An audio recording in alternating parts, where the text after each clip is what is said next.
tertúlia. Meu boa tarde aí para todos e todas. Hoje é dia 24 de novembro de 2012, sábado.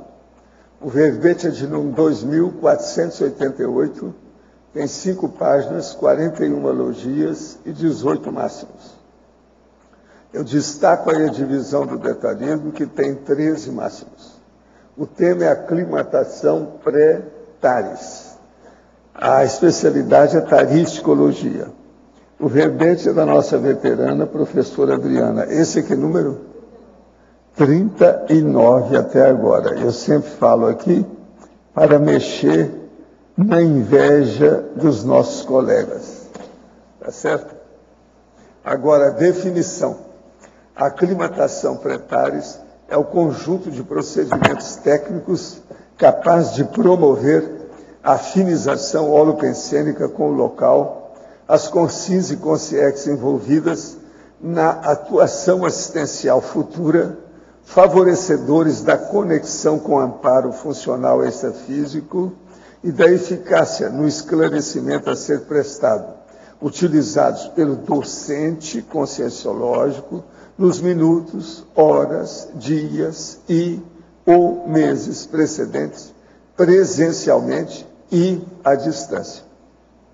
Os xenopensenes sadios, a xenopensenidade amparadora, a criação de afinidades com os holopensenes do contexto assistencial, a disposição íntima à autopensenização empática, a assimilação de padrões holopensenes da área da futura atuação esclarecedora, a observação crítica, detalhista e traforista da conjuntura assistencial, a apreensão de conhecimentos peculiares, a realização de associações ideativas singulares, a composição de abordagens particulares, a itinerância conscienciológica, o abertismo à aprendizagem, a formação planejada e discernida de vinculação afetiva, o inventário das implicações pessoais com a localidade, a geração de empatia otimizadora da montagem de campo interassistencial, a predisposição ao paracontato prévio com os amparadores próprios da tarefa assistencial por vir, a inclusão de léxicos específicos dos dicionários cerebrais, favorecendo a comunicação interdimensional. Os trabalhos assistenciais preliminares na TENET. Agora, nós temos aí, na argumentologia, o tópico da prosêmica, com 3 âmbitos possíveis da praxis tarística, influenciando na extensão e no aprofundamento requeridos ao planejamento pré-tares. Tem o tópico da cronêmica, com os 4 momentos relevantes da preparação pré-tares. Depois tem os recursos, com 7 fontes pesquisísticas passíveis de auxiliar na aclimatação pré-tares. Na remissiologia dos 15 verbetes destacamos agente retrocognitivo inato, paratécnica didática, sintonia holopensênica e tares expositiva. Frase enfática. A climatização holopensênica otimiza tares ao intensificar a empatia com ambientes e consciências assistentes e assistidas, enriquecendo com conteúdos, técnicas e argumentações didáticas. Você utiliza a técnica da aclimatização pré-tares? Já inventariou possíveis potencializações no labor esclarecedor? Agora, a mega análise aí com João Paulo são 20 itens. Precedência, empatia, desassédio, compromisso, ajustamento. Aprofundamento, esclarecimento, planejamento, adequação, ambientação. Facilitação, ponderação, predisposição, preparação e prevenção. Parapedagogia, amparologia, taristicologia, holopensenologia e interassistenciologia. O verbete hoje do dicionário é ansiosismologia, O argumento é paradoxológico. Esse verbete aqui, ele é só uma página e meia, mas ele é muito sério, porque ansiedade ainda é uma coisa que ainda existe na CCCI. É preciso a gente falar isso aí de vez em quando. Agora aqui, os questionamentos. No verbete do DAC, na tecnologia, página 37, o senhor escreveu que o problema é escutar a melodia das esferas, a voz do silêncio. Essa melodia tem relação com a música das esferas e a relação matemática entre som e harmonia estudado por Pitágoras? Poderia nos detalhar mais a respeito? O problema todo é a captação parapsíquica da realidade dos, vamos dizer, das formas pensamento ou formas pensamento que existe nos holopensênios extrafísicos das comunex mais avançadas. Então nós temos que captar isso aí dentro das nossas possibilidades. Ali então tem certos ambientes desses que a pessoa ela não tem mais perturbação, ela vive na imperturbabilidade. Então, isso são esferas mais evoluídas, mais avançadas, com maior equilíbrio. Então, o ideal para nós é procurar entrar nesse holopensene mais evoluído e fazer com que os nossos ambientes, a nossa atmosfera de vida física, chegue perto dessa realidade. A verbetógrafa. Poderia explicar em Pensenologia, página 1, segunda linha de baixo para cima, as evocações pensênicas interassistenciais calculadas? Sim. Você está fazendo o preparo, né, que é a ideia do verbete, que é a aclimatação pretaris. É como que você vai fazer para se adaptar, se ajustar ao holopensene do trabalho que você vai fazer em breve, né, que pode ser a curto prazo ou longo prazo. Então, na hora que uma das formas de você conseguir essa afinização é você fazendo as evocações calculadas. E se você olhar lá na página 4, em recursos, tem vários tipos de evocações. A leitura de livros, filmes, documentos. Então, existe uma série de maneiras que você vai poder fazer, evocando esse holopensene de uma forma calculada, lúcida, sabendo o que está fazendo, para te ajudar a entrar no clima, como dizem, né? Em Fatologia, página 1, quarta linha. A formação planejada e discernida de vinculação afetiva. Sim. Porque a gente falou um pouquinho antes, a gente começou a falar da itinerância conscienciológica, né? Então, no momento que você vai fazer uma itinerância, já implica que você está saindo do seu habitat natural. Né? Você está saindo do ambiente que você já está acostumado a atuar e você está indo para um outro local. E aí vai depender que local é esse. Pode ser um local que você já conheça ou pode ser um local totalmente desconhecido.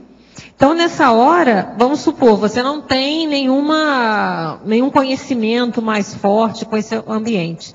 Então, é hora de você fazer uma formação planejada e discernida de vinculação afetiva. Que é isso? Como é que é esse local? Como é que eu vou entender? Criar uma empatia com as pessoas, com as coisas de lá, para você ajudar no seu trabalho. Então, aí entra aqueles recursos novamente. Na enumerologia, página 2, segunda linha. A interconexão holopensênica. Sim. Aqui a gente está falando na numerologia várias situações desse contexto, né? Então a gente começa lá, o intercâmbio consciencial. Você vai fazer um intercâmbio, uma troca entre pessoas. Vai fazer uma interfusão energética, né? Vai haver troca de energias também. Vai ter uma intercomunicação ideativa, vai ter uma troca de ideias. E aí entra o que você perguntou, quer dizer, você vai fazendo uma série de coisas, você vai fazer uma conexão entre holopensenes. O seu holopensene pessoal, com o holopensene pessoal das pessoas de lá, como a gente falou, consciência ou consciex, e também a sua interação com o próprio holopensene daquele ambiente. Então vai haver essa conexão também. E aí a gente continua, né? Isso tudo acaba gerando uma intercompreensão maior, que é uma intercompreensão assistencial. Depois vem vai permitir uma intermediação paracognitiva, quer dizer, essa empatia também vai ajudar uma conexão maior com os amparadores e esse professor, né, ou professores fazerem uma intermediação das ideias dos amparadores e, por final, né, que é o objetivo, o fim, que é uma interlocução tarística. Na fatologia, página 1, terceira linha. Atualmente são passados aos professores de conscienciologia e projeciologia, que fazem itinerância conscienciológica, os fundamentos da aclimatação pré-taris. A pessoa está perguntando. Ah, está perguntando? Olha, existe, aí tem que ver com cada IC, como é que ele tem os seus trabalhos, né? Esse verbete, eu estou falando da minha experiência, da experiência que eu já tenho, de observar e minha mesmo, conversando até com o Mário aqui, e de outras pessoas que eu escuto, né? Mas existe uma série de procedimentos da itinerância, que a gente até coloca aqui, a gente fala, né, você vai criar um código, como se fosse um código, né, que eu não sei se ele está escrito, mas são os códigos de conduta do voluntário conscienciológico e do professor itinerante. Quer dizer, existem regras, existem jeitos que vai sendo passados, né, entre as pessoas. Você quer complementar, Marcelo? Esse aqui é o grande exemplo de itinerante, né? Acho que o IPC ele tem um manual do professor itinerante, né, que ajuda muito, porque eu lembro que historicamente falava assim, professor, você vai ficar 15 dias em viagem, faça uma mala desse tamanho, coloque esse tipo de roupa. Eu fui o primeiro a falar. Cuidado com a alimentação. Dava, né, todas as dicas, água, para não tomar qualquer tipo de água, prestar atenção. E hoje eu penso que a reaprendência ela faz muito esse papel na formação dos professores também. O perigo é estar tomando suco de qualquer lugar, que acaba dando hepatopatia, entende? O negócio comida típica, né? Chega naquela cidade, a pessoa fala, não, mas você suco tem que comer lugar, isso aqui. Pode dar processo. E aí dança. Na parafatologia, página 2, primeira linha. Como ocorre a geração da empatia otimizadora da montagem de campo interessencial? É tudo na que prática. Na prática, é tudo isso que a gente está falando no verbete, né? Como é que você vai gerar empatia? Fazendo tudo isso que você está falando. Você vai procurar, você vai entrar em contato, você vai conversar com as pessoas. Tem vários recursos aqui colocados, tanto na cronêmica quanto na própria recursos mesmo, né? Então, tudo isso, você vai gerando empatia com aquele ambiente, com aquelas pessoas. Isso tudo vai otimizar você entrar em contato com os amparadores ligados a esse trabalho, né? E isso vai gerar, na hora de montar o campo assistencial, tudo facilita. Porque você tem que lembrar que quando a gente está falando de campo, um campo energético, ele usa as energias suas, no caso do EPICOM, né? Usa as energias do ambiente, dos amparadores, as fitoenergias, as energias de tudo que tem ali. Então é necessário, quanto mais empático tiver com esse contexto, mais vai se conseguir reunir para montar esse campo de uma melhor maneira. Gente, eu queria falar sobre o ECP2, que daqui 2 semanas vai ser desenvolvido no Hotel Rafainha, aqui em Foz. É dia 11 a 13 de dezembro. Agora, o EPICOM é o professor Hernande Leite. É CP2, Extensão em Conscienciologia e Projeciologia. Outra coisa que eu quero falar também é isso aqui, diversidade proexológica. É a 8ª semana da Max Proex e 11º balanço existencial. É de 9 a 17 de fevereiro de 2013. Agora, vale a pena ver porque são muitos professores. São quase 20 professores ao todo, acho que são 18 aqui ao todo. E outra coisa também, acabou de sair o jornal da Apex, que tem aqui como pano de fundo aqui, que é o artigo de fundo, pré-intermissiologia para perspectivas intermissivas. Como isso está dando já galho aí há mais de um mês, é bom vocês verem que aqui tem uma porção de esclarecimento sobre o assunto. Logo em seguida tem redes paranormais de interassistência. Depois tem também a 3ª bibliografia na reta final para publicação. Vai sair uma 3ª bibliografia da Conscienciologia e eles vão atingir, são 8.000 referências. 8.000. O máximo que eu já escrevi foi aquele que saiu em 700, com 5.116 referências. Agora vai haver um aumento de mais de 50%. Agora aqui também tem, sob a PROEX em foco, guia simplificado para identificação da programação existencial. Então, aqui tem as características. A raiz, bem-estar, motivação, altruísta, singularidade, adaptabilidade, compatibilidade, cosmoeticidade, execuibilidade e intransferibilidade. Agora, tem também um novo curso que é TENEX e PROEX. Agora, o curso de imersão progessoterápica tem a parceria da Apex e a OIC em Porto Alegre. E o primeiro balanço assistencial itinerante, parceria Apex e Aracê, no Espírito Santo. E aqui tem as pontuações também, de junho a agosto desse ano, da Apex. Vale a pena ver o jornal que está acabando de sair. Eu agora passo para vocês, então, a professora Adriana. Adriana, aqui. Gostaria de fazer 3 perguntas. Tá. A primeira é sobre pensenologia na terceira linha. O que é a Anciropensenes? Esse Anciropensenes já existe na enciclopédia, tá certo? Certo. Anciro é gancho, então são os ganchos didáticos. Ok. Daí, assim, no Códigologia, na segunda linha, atenção ao Código de Conduta do Voluntário Conscienciológico. Você poderia comentar? Isso porque a gente tem que lembrar que o foco desse verbete não é assim, vamos fazer uma lista do que você tem que fazer antes de itinerante. Acho que isso até é interessante ter um verbete específico para isso. O foco desse verbete aqui é a aclimatação, é a experiência de você entrar e você se afinizar com aquele holopensene, tá certo? Certo. Lógico que aqui é o momento que eu estou fazendo uma referência a justamente essas condições. Quer dizer, existe uma conduta do voluntário conscienciológico que é como a gente se porta. Até a nossa amiga aqui, a Mariana, quando ela falou lá da Balzac, e ela até disse, né, que a gente representa a Conscienciologia.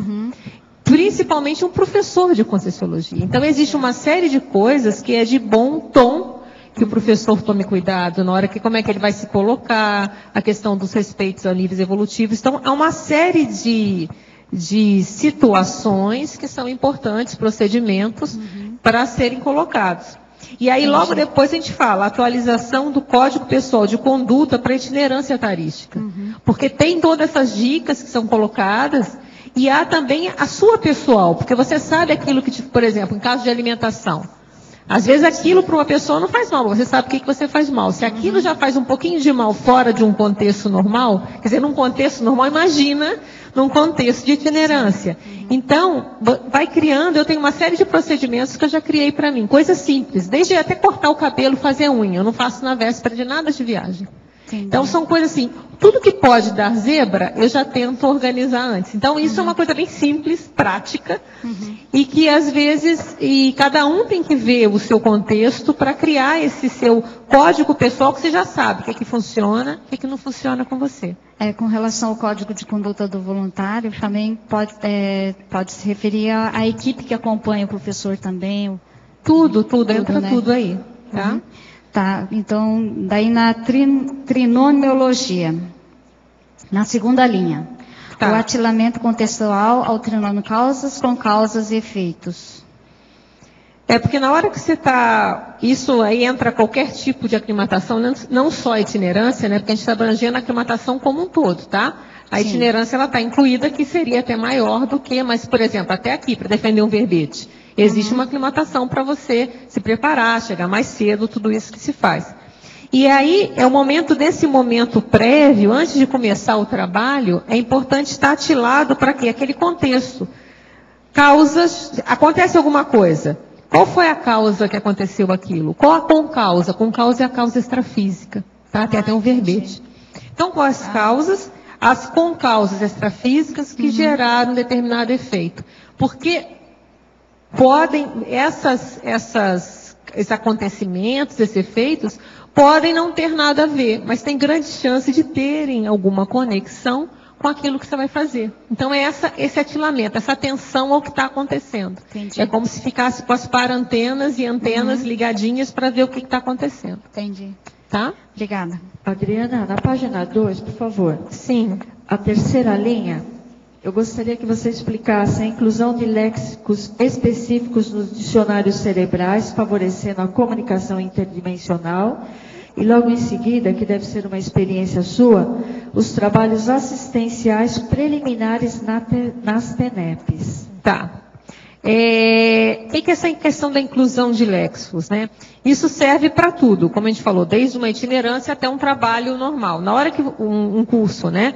Na hora que você vai dar um curso, vai apresentar um verbete, na hora que você se satura com aquele tema, você está criando também vocabulário, criando expressões, criando palavras.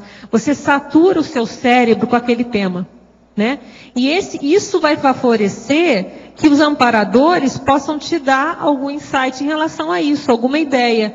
Porque não adianta eu querer ter ideia do amparador se eu não tenho nada no cérebro para ele fazer associação. Ele vai, bem ou mal, nós estamos aqui, a gente não está mediunizado, né? Nós estamos aqui trabalhando e fazendo um trabalho em parceria. Então, se o nosso cérebro se prepara para isso, isso vai facilitar. Um exemplo muito claro, então, isso entra desde o conteúdo. Agora, vamos pensar, você vai dar um curso em outro idioma.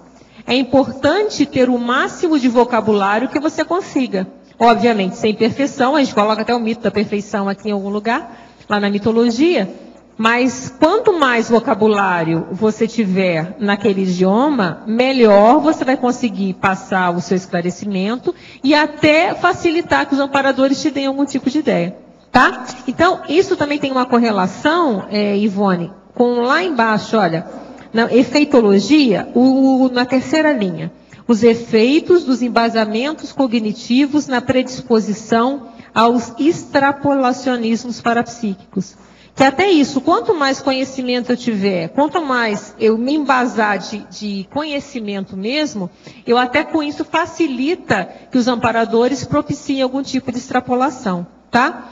E a outra pergunta que você fez falou a questão da TENEPS. Isso, qualquer trabalho que a gente faz, né? A gente começa a verificar, às vezes, na hora da TENEPS, podem surgir ideias, você começa a perceber, às vezes, aquela situação como se um trabalho já começou antes.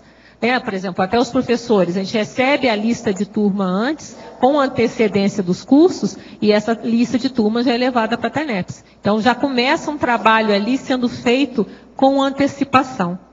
Tá claro? A verbetógrafa, em binomiologia, página 2, segunda linha, poderia abordar o binômio racionalidade paracientífica, cosmovisão? Sim. Porque a ciência convencional eletronótica não consegue executar esse binômio de forma teática. Olha, porque a racionalidade paracientífica, tem o para aqui, ela não é considerada na ciência convencional. Por que é a racionalidade paracientífica? Tem um verbete da enciclopédia do professor que está dizendo isso. É justamente o uso da razão ou da racionalidade de uma forma integral. Quer dizer, você vai levar em conta as múltiplas dimensões. Então, o seu raciocínio, ele não é um científico só com a metodologia olhando só a eletronótica, só o intrafísico. Você vai levar em consideração aquilo que eu falei, né? A questão das concausas também, né? Então, tem muito mais, aumentou o número de variáveis para serem analisados nessa racionalidade. E é justamente esse binômio, porque justamente na hora que a gente começa a buscar, isso não é uma coisa simples, né? A gente começa a aumentar essa nossa racionalidade paracientífica, que ela é um crescendo, a gente vai devagarzinho, né? Vai aumentando o parapsiquismo, começa a ver um pouquinho mais de variável, então começa aos poucos aumentando. É isso que vai ajudar a gente ter uma cosmovisão maior. E aí a pergunta, né? A eletronótica não consegue, porque se ela não leva em conta o parapsiquismo, ela vai ficar com uma racionalidade científica. E a cosmovisão vai estar prejudicada, porque está olhando só uma parte da moeda. Professor, o serenão já nasce serenão ou se torna com o tempo, com a vivência? Ele já tem parapsiquismo bem desenvolvido, conhecimento das vidas anteriores e do maxi-mecanismo desde bebê ou pelo menos desde criança? Escuta, meu chapa, você é o seguinte, você é um pré-serenão, eu também sou pré-serenão. A turma que está rindo aí de você também, tudo é pré-serenão. É bom a gente esclarecer bem isso. Agora, o que se passa? É pelo nosso autoesforço que nós vamos nos transformarmos em serenões e serenonas. Depende de você. Agora, ó, só para te chatear, para embolar seu meio de campo. O serenão não perde a lucidez nem durante a fase fetal. Então pensa bem, a vida fetal ele tem lucidez daquilo que se passa lá dentro. Pensa nisso. Então ele está por cima da carne seca. Não é assim que a turma fala? Já vi o senhor falando sobre o feto ectoplasma nas mãos, mas nunca vi falando sobre isso na coluna. Ontem tive essa experiência de sentir como se houvesse um ser vivo rastejando na minha coluna durante a esterilização. Já tem alguns meses que noto isso, inclusive ao acordar, às vezes é bem perceptível. É feto ectoplasma ou tem outra explicação? Não. Isso aí é apenas processo de alteração, possivelmente Ballon-Neumann, que está havendo início de descoincidência em você. Agora, isso aí deve estar mexendo com os processos, principalmente da ligação que tem quando a pessoa se projeta. Entende? Então, vamos olhar bem isso, como é que faz. Agora, você tem que examinar se isso é agradável, se desagradável, para ver se tem amparador na história, se tem assediador, ou se é só você mesmo devido à esterilização e à descoincidência. Tem que examinar. Agora, ó, feto ectoplasma é outra coisa. Feto ectoplasma é uma coisa viva, como se fosse um bichinho que está na sua mão. Aquilo movimenta, tem vida. É a hora que funciona em que os amparadores, às vezes, eles, vamos dizer, corporificam alguma coisa mais viva dentro da formação ectoplástica. É diferente isso. Agora, a coluna não. Quando mexe com isso, é o que o povo do orientalismo fala sobre Kundalini, abertura disso, abertura daquilo, explosão da Kundalini. Isso tudo, às vezes, é assédio. Quando é a coluna e a pessoa não se sente muito agradável, é assédio. Então, você tem que examinar para ver o que está se passando com você. Agora, se isso está insistindo, está acontecendo muitas vezes, precisa de ver o encaminhamento, o desenvolvimento das suas parapercepções. Você precisa de olhar depois a listagem que tem de todas as sensações e vivências que a pessoa tem nisso. Então, isso aí o povo chama de formigamento, tem um monte de nome para isso. Você tem que examinar mais. Nas dinâmicas aqui de parapsiquismo, você pode desenvolver tudo isso. Adriana, aqui no B. Sim, por favor. Na página 4, na cronêmica, no item 3, horas prévias, Sim. na penúltima linha, você pode comentar a ponderação diante dos parafenômenos e sincronicidades? Porque a gente está aqui num crescendo, né? E até a gente coloca que não necessariamente você vai fazer isso para tudo, né? Ninguém é impossível, né? Mas dependendo do trabalho que vai ser feito, às vezes tem trabalhos que precisam de meses, outros vão necessitar de apenas dias, ou pelo menos esse horas e minutos, acho que não tem muito como fugir. Pelo menos eu nunca fujo desse horas e minutos. Até para verbete tem a horas e tem 1 minuto, né? Então, nessa horas é a hora que você vai terminar a véspera, né? Praticamente a véspera, né? Eu pus horas, porque pode ser, sei lá, a hora que você vai fazer o curso, se é de manhã, se é de tarde. E aí é a hora que você está quase começando, né? Então, é a hora de ficar atento também, que pode acontecer para fenômenos de sincronicidades. Coisas aparentemente simples. Então, é a hora de ver, como a gente falou um pouco quando a gente falou da causa, das concausas, né?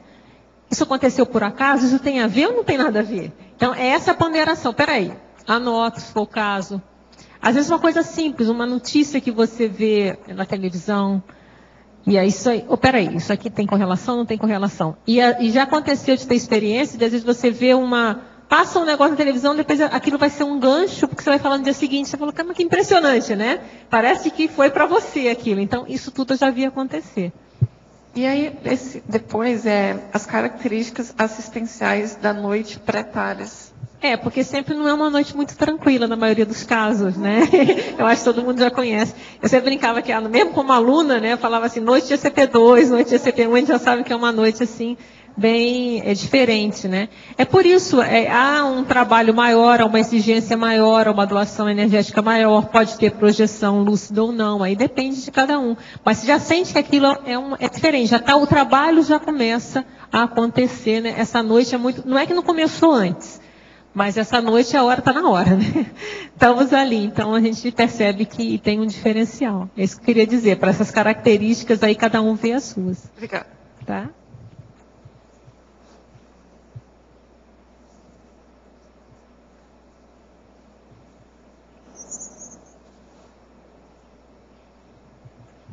Adriana, aqui em estrangeirismologia, você poderia falar sobre a elaboração do approach para técnico? É o que a gente está falando antes, né, da abordagem, né? Então, nesses meses ou dias prévios, a gente começa a ter que preparar essa abordagem. Como é que a gente vai fazer essa abordagem para aquele curso que a gente vai fazer? Pode ser de um verbete ou um curso mais sério, você que itinera bastante, né? Um país, às vezes, diferente. Você vai ter que se aclimatar, buscar saber mais desse país. E aí a gente começa a gente coloca um pouquinho aqui na fatologia, na segunda linha, ó. Você começa a fazer uma apreensão de conhecimentos peculiares, né? Para aquele trabalho que vai ser feito. Então, você vai realizar uma série de associações de ideias, como a gente chama aqui, singulares para aquele trabalho que vai ser feito. E depois, a composição de abordagens particulares. Então, isso tudo, junto com o parapsiquismo, vai ser o approach, vai ser a abordagem para a técnica que você vai construindo nesse período pré o evento que vai acontecer. Isso que eu pensei.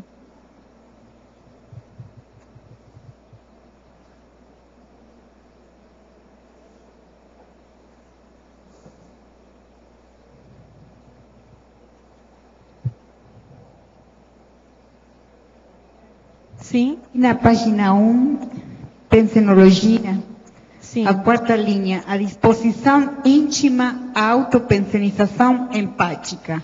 Que dicas você pode dar quanto a isso? Que coisas têm sido para você mais importantes para conseguir isso? Isso começa um pouco antes, quando a gente fala criação de afinidades, né? Principalmente quando é um local diferente, aí entra bastante a questão, às vezes não são locais, às vezes uma palestra que você vai dar numa universidade. Então, às vezes, é importante, você vai ter um público-alvo de adolescentes. Então, é importante ter uma noção do que está acontecendo, mais ou menos, com a adolescente, para você conseguir ter vocabulário. E lembra do léxico, né? Eu tenho algum vocabulário, até para os amparadores me darem alguma dica para falar. Então, nesse momento, eu tenho que ter uma disposição para uma predisposição para a aprendizagem e uma disposição íntima para essa autopensenização empática. Por quê? Às vezes acontece, né? Não é positivo, a pessoa chega num local e só reclama do local. Isso aqui não tem isso aqui não tem aquilo, isso aqui não está bom, isso aqui... Então, a pessoa está criando um clima negativo. Ela está criando uma rejeição. O efeito é antitarístico. Não é que, como a gente fala muito aqui, é importante, uma observação crítica, detalhista e traforista. Não quer dizer que não vai ter uma observação crítica. Às vezes está cheio de bobagem no local que você está indo. Mas se não tiver um pouco de traforismo e começar a achar tudo ruim, como é que você vai fazer uma empatia? Fica difícil. Então, isso que eu estou querendo colocar aqui, essa disposição íntima, para começar a pensenizar de uma forma empática. Admiração, discordância. Eu posso discordar, mas eu posso admirar. Eu posso ver o que está errado, mas isso não quer dizer que eu não vejo. Mas o que tem de bom também? Porque como que eu vou fazer uma TARE se eu também ficar olhando só o que tem de errado? Então, dar o peso na balança. Evitar entrar num processo de uma hipercriticidade. A gente até colocou o verbete, né? Hipercriticidade é a crítica. E geralmente essa hipercriticidade, quando a pessoa começa a criticar demais, ela já perdeu a autocrítica. A crítica já foi para o espaço. Já está, como a gente vai dizer, já está passando do tom. A coisa já passou do limite. E aí vou citar o Caetano, né? Narciso acha feio que não é espelho, né? Então, é isso. Às vezes é importante esse conhecimento, a gente conhecer para sair do ego e ver que às vezes existem modos de vida diferentes, respeita aquele modo de viver, né? Então é isso que a gente pensou. Agora, nesse contexto, Adriano, que você está falando, a pessoa ela vê aquilo que está errado no ambiente, mas ela tem que também ter uma proação para resolver e mitigar os efeitos, né? Do que somente criticar. Exatamente. Então, sei lá, tem um objeto que está na direção da cabeça onde a pessoa vai ter que ficar sentada uma parte do tempo. A gente fala, esse local não é bom por causa disso. Muda o auditório de lugar. Muda de lado, né? Às vezes você chega no local, você muda o ambiente todo, né? Vamos virar todas as cadeiras para cá. Não vai ter como tirar o ar-condicionado dali, então sai você debaixo dele, né? É uma visão totalmente diferente. A gente chega a colocar aqui da importância do chegar antes, né? É exatamente para isso. Uma é aqui, ó. Meses prévios, não. Aqui nos dias prévios, se chegar antes, né? A gente coloca aqui, ó. o momento na 1, 2, 3, 4. Quarta linha do 2 do dias prévios, a gente coloca o momento de decisões profiláticas cruciais. Isso você chegou, já teve caso aqui recente do professor chegar e teve que mudar o hotel. O curso era em hotel e teve que mudar o hotel, faltando 3 dias para o curso.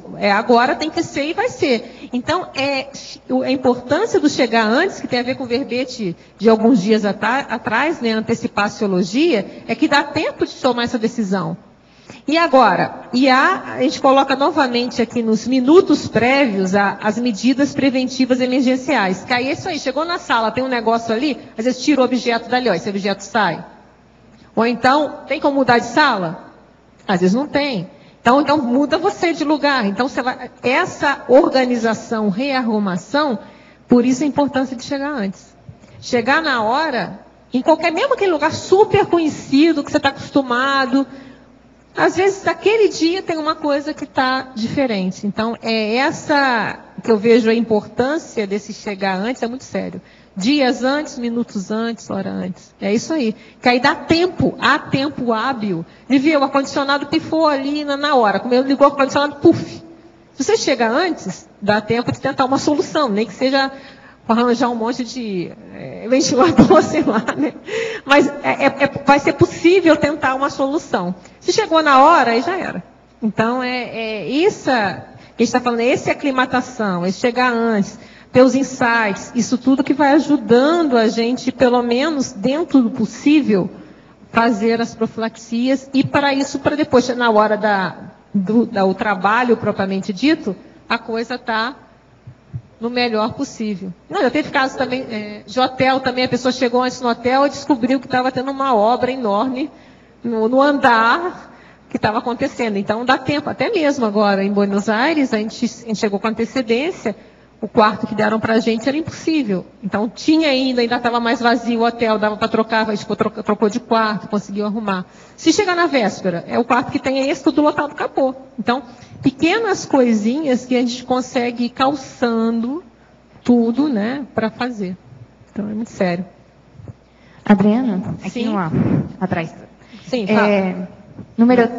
Na página número 3, em exemplologia, eu gostaria de entender por que você escolheu as palavras curta e prolongado. Ah, tá. Por que essa expressão? Não, eu escolhi justamente para mostrar essa diferença, primeiro, né, a minha opção, que essa aclimatação ela ocorre em tudo. Como eu falei, o simples verbete, eu estou aqui praticamente todo dia no tertuliário. Eu chego o mais cedo possível quando eu venho apresentar verbete. Geralmente eu chego 11h30. Hoje eu cheguei 11h45, eu estava sentada aqui. Hoje eu atrasei um pouquinho. Então, quer dizer, mas no máximo, quer dizer, eu chego antes, e olha que aqui está tudo azeitado, né? Até tá o professor aqui, está tudo diferente, mas é esse cuidado. Então, essa é mais curta, porque é um ambiente que eu já estou acostumada, é um ambiente que eu vivo no cotidiano, então essa é menor, eu não preciso ficar fazendo grandes pesquisas. E a prolongada entra justamente, vai atuar num ambiente desconhecido, num lugar que você nunca viu, internacional, que ele é outro país, e maior, às vezes com outro idioma. Então, aí é muito maior. Você precisa de mais tempo para se aclimatar, nessa sentido. Por exemplo, agora, para o CP2 da Argentina, foi mais de ano. Foi 1 ano e pouco que eu fiquei, e desde o idioma, entender, conhecer a cultura. Eu fui tentando entrar na onda para poder fazer o trabalho. Porque eu não conhecia quase nada de Argentina. Agora já sei um pouquinho de argentinidade, né? Então vou aproveitar. O que você achou dessa... qual que foi o balanço, análise? Eu achei importante porque, nesse caso, eu achei que foi muito interessante. Porque não só a questão do idioma, né? Porque abre, no momento que você domina mais um outro idioma, isso abre portas de pesquisa de tudo, né? Há uma abertura muito séria. E você vê que vai havendo você constrói uma empatia. Vamos dizer, por exemplo, para mim era tema central neutro. E depois você vai criando, você vai conhecendo mais, você vai entendendo mais o funcionamento das coisas. Tendo possível, obviamente, né? Também você faz outras coisas, não vai fazer só isso. Mas eu achei que dentro do possível você vai buscando compreender, criar um rapport maior, para poder fazer o trabalho na hora. Certo? B. Sim. Em parafatologia, a descoberta, na segunda linha de baixo para cima, a descoberta de simpatias insuspeitadas. Está bem ligado com o que eu acabei de falar, né? Então, às vezes, você tinha para determinado país, determinada cidade, seja o que for, você era tema central neutro, né? Você estava certo, porque ele não tinha nenhum maior ligação, maior rapport. E aí você foi agendado para ir para essa cidade, ou para ir para esse país, seja o que for. Então, você começa a criar empatia. E muitas vezes, como a gente fala que nada é por acaso, né? A gente acaba não sendo alocado para nenhum lugar por acaso, a gente acaba descobrindo afinidades, descobrindo simpatias que a gente não se dava conta. A gente pensava que não tinha nada, não tinha nada a ver com esse país. E você começa, olha, tem relação, começa a fazer um inventário. A gente começou a colocar aqui, na fatologia, a gente fala o inventário das implicações pessoais com a localidade. Qual a relação que eu tenho com essa cidade? Já teve alguma coisa antes? Às vezes você começa até a descobrir uma série de relações que você tinha com esse tema. E aí você vê, olha que interessante. Então eu pensava que não era tão neutro assim. Tem uma relação, existe uma conexão, que aí pode ser de outra vida, seja o que for, com esse ambiente. Tá? Obrigado. Adriana, sim? Aqui na sua frente. Para a fatologia, página 2... o reconhecimento da salvaguarda patrocinada pelos amparadores extrafísicos funcionais. Poderia falar mais a respeito? Esse reconhecimento, eu acho que ele junta com binômio, né? Confiança e responsabilidade. Ao mesmo tempo que aumenta a autoconfiança, porque você sabe que você está fazendo um trabalho, que é um trabalho que tem amparo de função, que não se está sozinho na hora de enfrentar o desassédio, o que for preciso ser feito. Então, isso dá confiança, mas, ao mesmo tempo, dá muita responsabilidade de buscar fazer o melhor, sem perfeccionismo, dentro do possível, para que, naquele momento, se represente a Conscienciologia da melhor forma possível. Então, eu vejo que é justamente isso. Na hora que você reconhece que tem um amparador, que tem uma salvaguarda, que tem uma equipe, que você ali é uma mini pecinha, que você, no momento foi você que foi escolhido para ir ali, podia ser outra pessoa, mas naquele momento, seja lá porque é você. Então você está representando intrafisicamente um trabalho que é muito maior. Existe um grupo muito maior por trás. Então isso é reconhecer essa salvaguarda, como eu falei, da confiança e responsabilidade. O que eu preciso fazer em mim para que eu possa atuar da melhor maneira.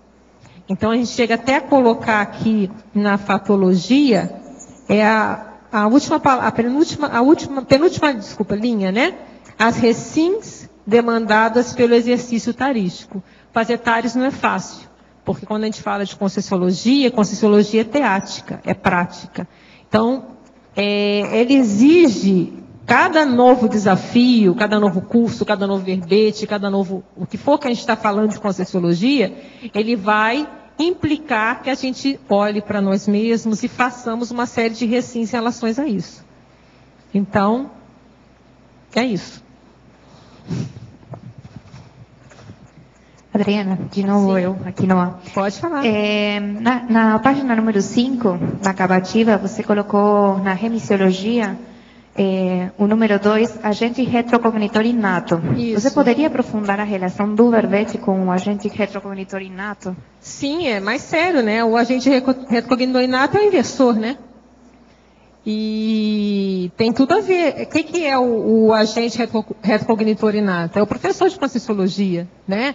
É o inversor professor de Conscienciologia. Então, essa aclimatação, ela tem tudo a ver com o contexto da docência, da aula, do processo de trabalhar isso.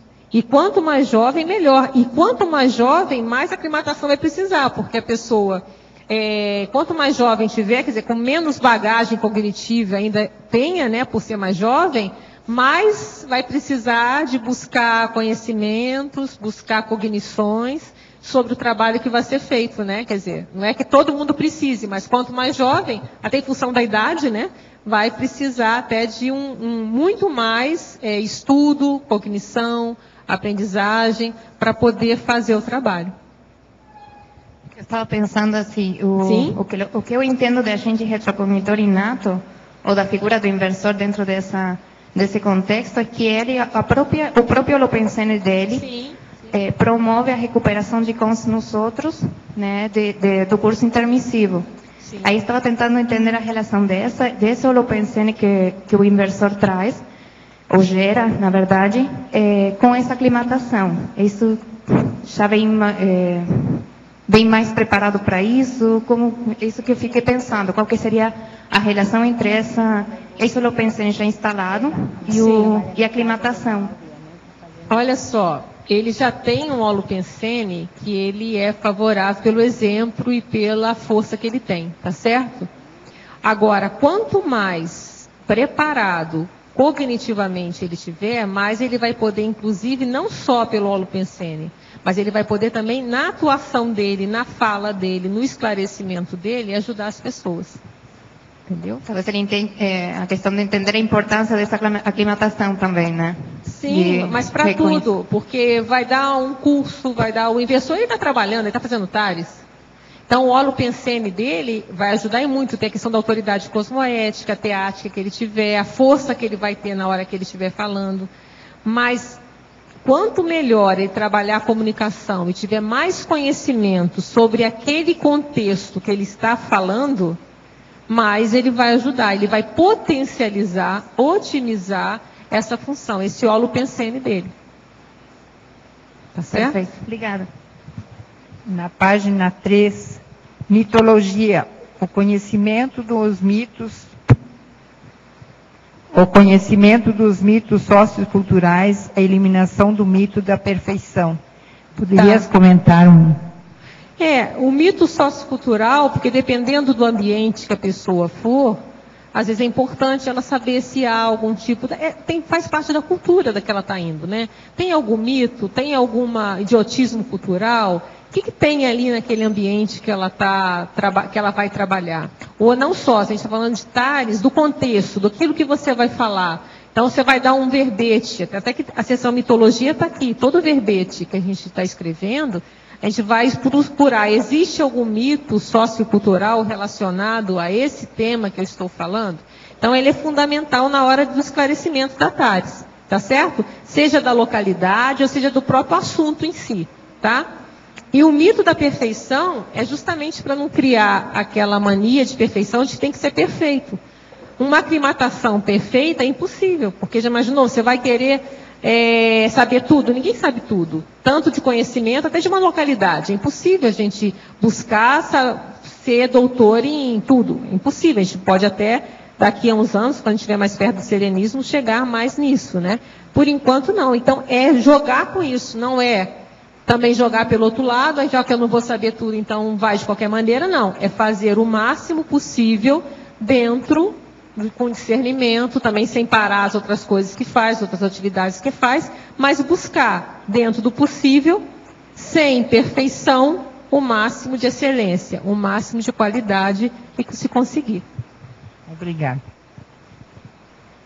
Na página 2, sim, principiologia, você fala o princípio do posicionamento pessoal e fala também o princípio da evitação do estupro evolutivo. Você podia fazer um cotejo, fazer algum comentário juntando os dois temas? O posicionamento pessoal é uma coisa que você vai colocar o que você é, tá certo? Então, é como você se posiciona, sem ser conivente. Eu penso assim, tá? Em relação ao estupro evolutivo, e tem correlação direta com a aclimatação, porque na hora que você tem que saber quem é esse público-alvo que você vai estar atingindo. Então, com isso, você vai dosar o nível de aprofundamento que você vai poder entrar naquilo que você vai falar. Então, essa é a evitação do estupro evolutivo. Às vezes, eu vejo que não é você deixar de se posicionar. Eu acho que posicionar, a gente tem que se posicionar sempre. Tá? Eu penso assim, eu acho assim, isso é meu jeito de ser, porque não se acompliciar. Agora, isso não quer dizer que eu vou fazendo estupros evolutivos, ou eu vou errar a dose, Ou vou buscar não errar, né? Porque às vezes a gente pode errar. Mas buscar evitar que essa dose seja forte demais. Como é que eu vou fazer isso? Uma coisa é a gente dar um curso aqui no tertuliário, as pessoas aqui estão ouvindo Conscienciologia antes, são 10 anos de tertúlia. Outra coisa vai fazer uma itinerância para um país lá longe, primeira vez que vai falar de Conscienciologia. Você vai ter que dosar a informação, até para você ir sentindo o quanto que aquelas pessoas elas estão compreendendo, aí você vai aprofundando a situação. Então, essa sensibilidade que a aclimatação ela vai te ajudar, você entender aquele contexto, entender aquele holopensene, para você, o professor, conseguir evitar o máximo possível exagerar a dose e chegar a fazer um estupro evolutivo. Posso pedir um segundo ponto? Lógico, o que você quer? Na mesma página, peraí, perdi aqui. Teoriologia. Tá. Teoriologia, as recomposições da teoria das interprisões grupocármicas. Eu queria saber da sua experiência recente agora, se você conseguiu se perceber ou fazendo alguma recomposição, ou refletindo melhor algum aspecto. Olha, claro não ficou não, tá? O que eu vejo é que no nosso nível, a maioria, eu não diria a maioria, mas muitas coisas que nós estamos fazendo é recomposição, né? Então a gente vai recompondo, a gente vai desensinando aquilo que ensinou. A gente não vai para um lugar por acaso, mesmo que a gente às vezes não tenha lucidez completa do que está fazendo ali. Então as agendas são feitas de uma forma até às vezes aleatória, ela tem um nível, né? Tem uma ordem, não é aleatória, ela tem uma ordem, né? Então vai seguindo aquela ordem e as pessoas vão caindo em determinadas situações, determinada cidade, determinados locais. Então, o que eu vejo é que é difícil descontextualizar. Em termos da experiência, vou ser sincera com você, eu não sei dizer, eu fui lá porque eu sinto que tinha interprisão. Não sinto nada disso, não. Mas é muito difícil não ter alguma coisa. O desensinar já é um negócio bem interessante, é muito difícil, né? Mas não ficou, sinceramente, essa lucidez eu não tive, não. Às vezes eu fico vendo as pessoas comentando ou tomando determinados comentários e eu penso assim, quando eu estive num local próximo ou com poder parecido ou com ambiência parecida, eu já me comportei assim, o assado, e o quanto que eu estou diferente disso ou o quanto eu estou mais próxima disso ainda. Então, é mais ou menos nesse sentido da reflexão, né? Que eu estava perguntando também, que eu acho que é uma coisa que a gente que todo tempo faz essa autoavaliação, checagem, né? Para ver como é que estamos caminhando, né? Muito obrigada. E eu vejo também, só para complementar, Érica, que até, por exemplo, os verbetes que a gente escreve, as coisas que a gente acaba se interessando para estudar, a gente vai sendo meio tangido para determinadas coisas, né? E isso já provavelmente, aquilo que a gente está precisando falar, é aquilo que a gente está precisando passar ou se retratar, se for o caso. Eu vejo que tem, já vai tendo, naturalmente, vai tendo uma inclinação, uma tendência para determinada coisa. Adriana, aqui na página 2, Códigologia, você coloca na segunda linha, a atenção ao Código de Conduta do Voluntário Conscienciológico, e depois tem na Legislogia que você coloca a Lei da Empatia. Sim. Eu queria que você fizesse, primeiro, se você pudesse aprofundar os dois itens, e depois, se pudesse fazer um cotejo entre esses dois, esses dois itens. Esse código que a gente já tinha citado antes, né? Desculpa, estou retrasada. Não tem problema não, tá? É a conduta do voluntário conscienciológico, é como a gente vai se portar como representante da Conscienciologia, né? Então, existe uma série de condutas que a gente sabe que são as mais adequadas. Entra a questão de evitar estupro evolutivo, a questão da educação, de não sair com tacape na cabeça dos outros falando de Conscienciologia, de respeitar. Então, existe já uma série é quase um código de etiqueta, né, que a gente já segue. A questão da docência, no início aqui era muito falado, né? A pessoa, às vezes é professor, na hora que você está dando aula na sua ciência da aula daquela matéria, você não vai ficar dando aula de Conscienciologia. Então, isso é um código de conduta. Não vou chegar lá e vai ficar falando.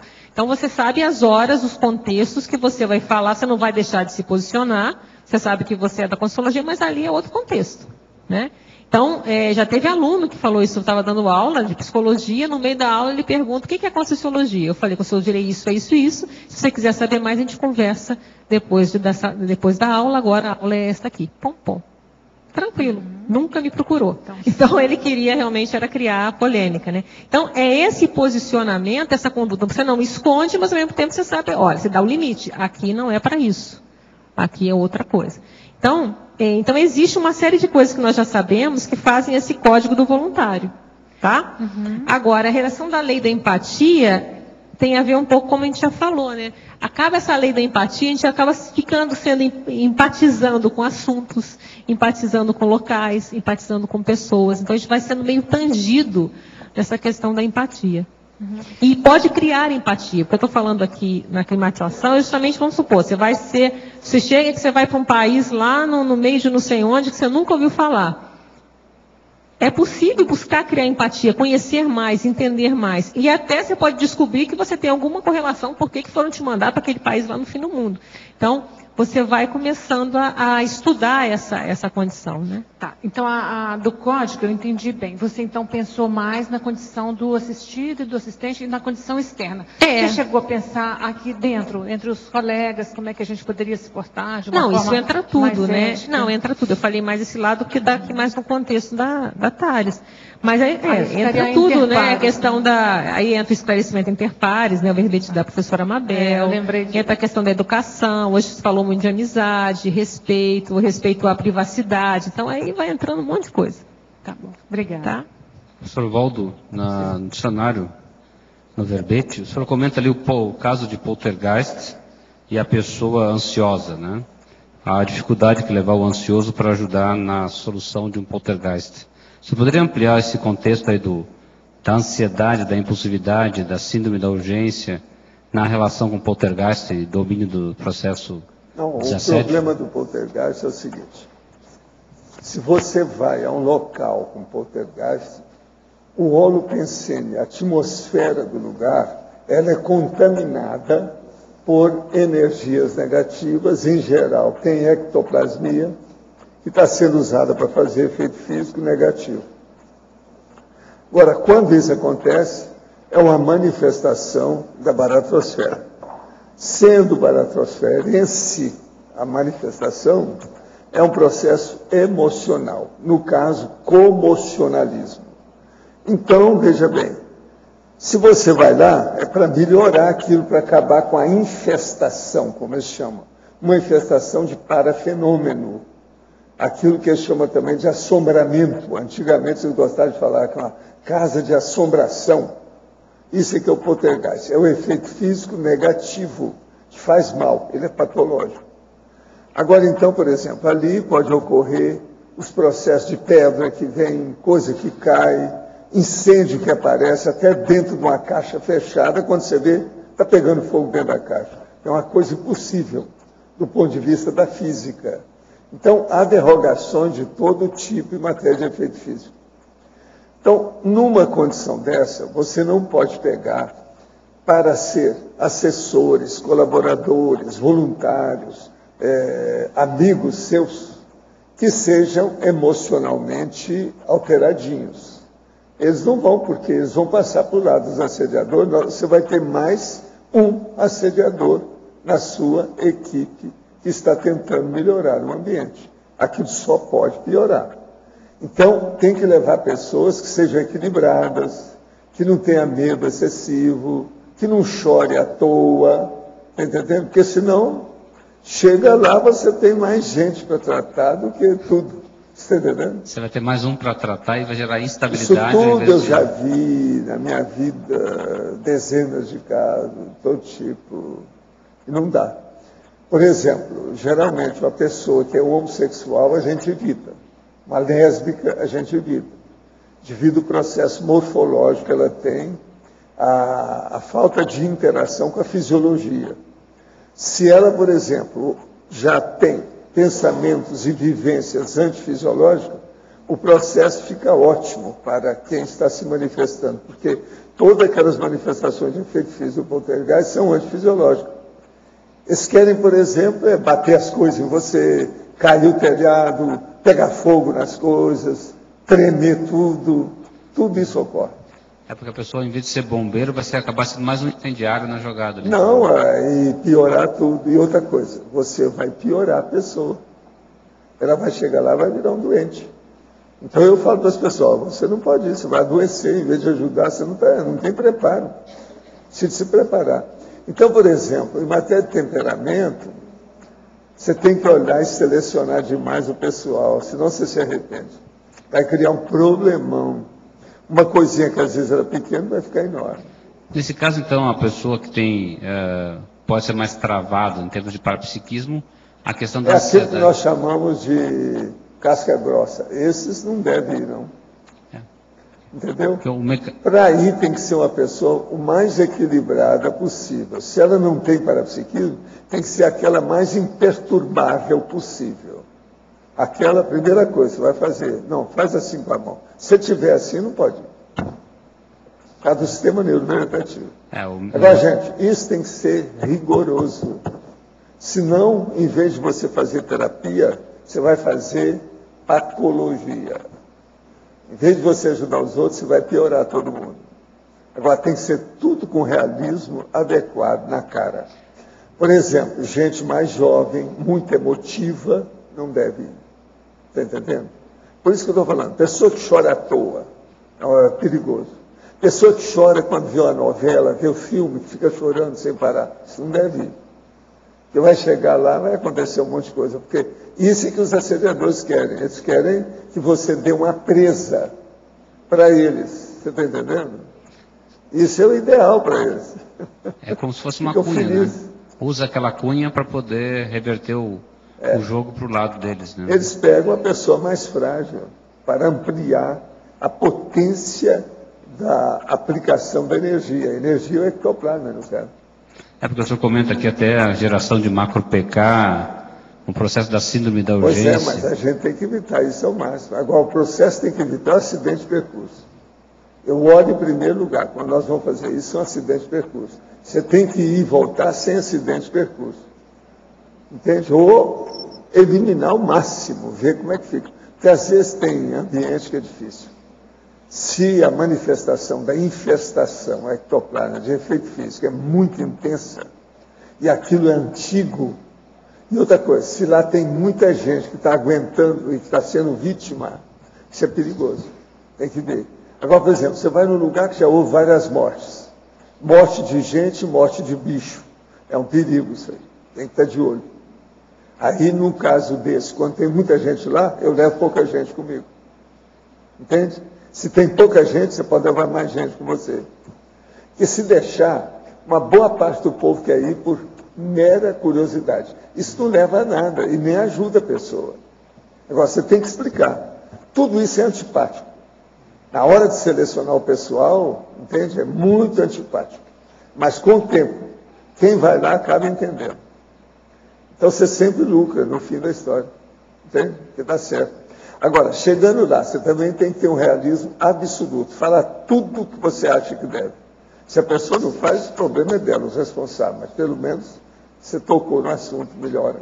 Agora, ó, sempre melhora. A tendência de melhorar. Quando chega a um nível que o povo pede socorro, quase sempre melhora.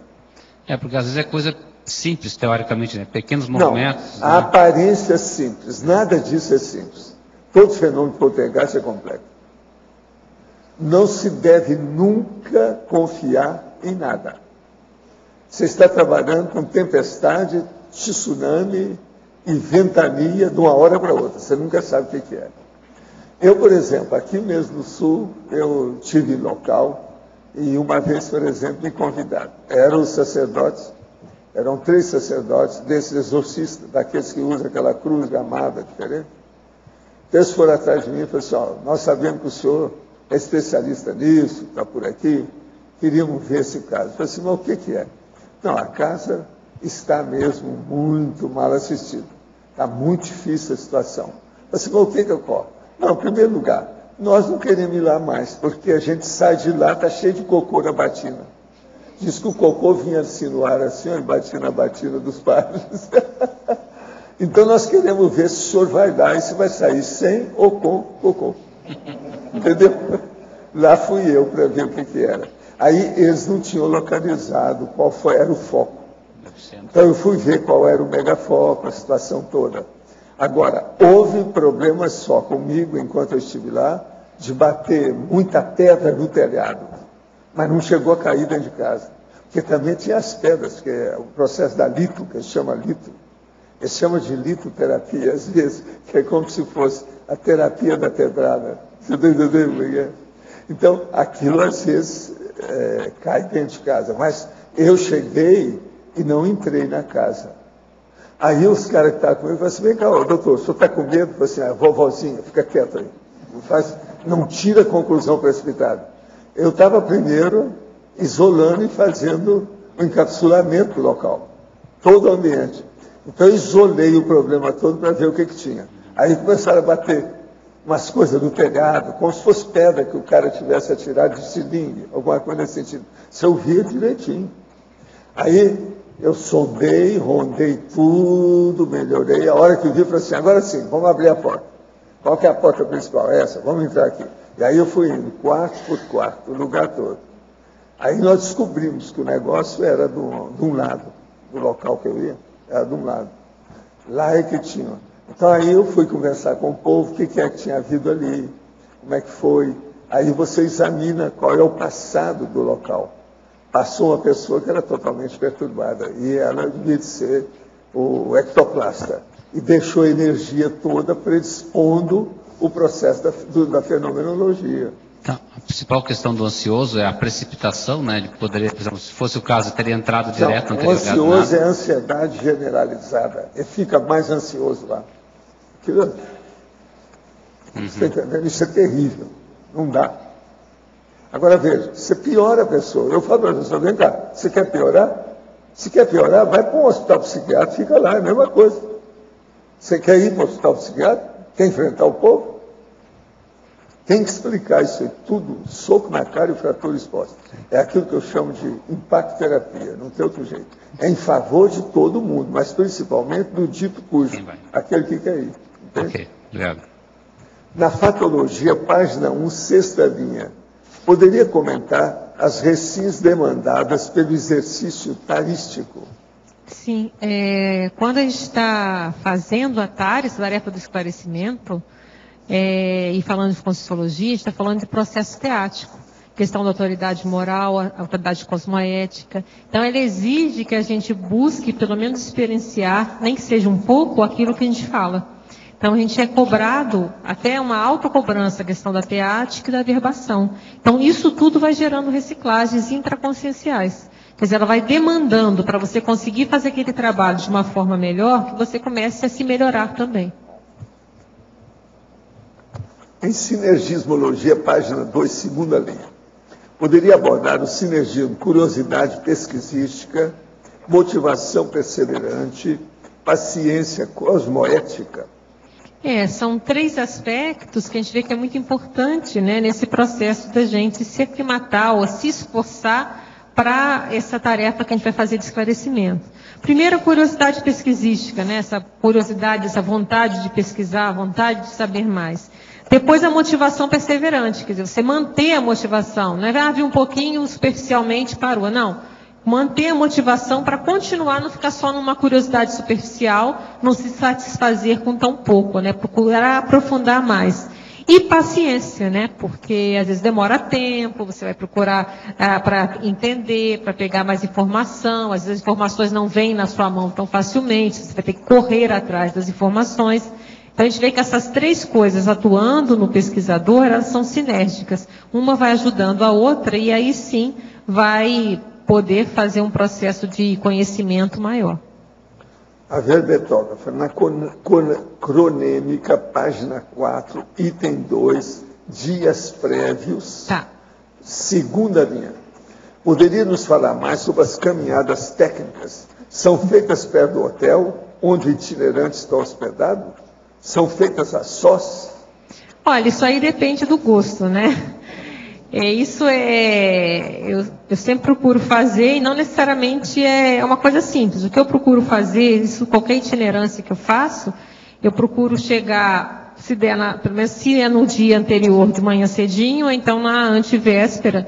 E eu sempre gosto de caminhar, é importante. Eu aprendi muito com o Mário também, ele sempre fazia isso, a gente fazia com ele.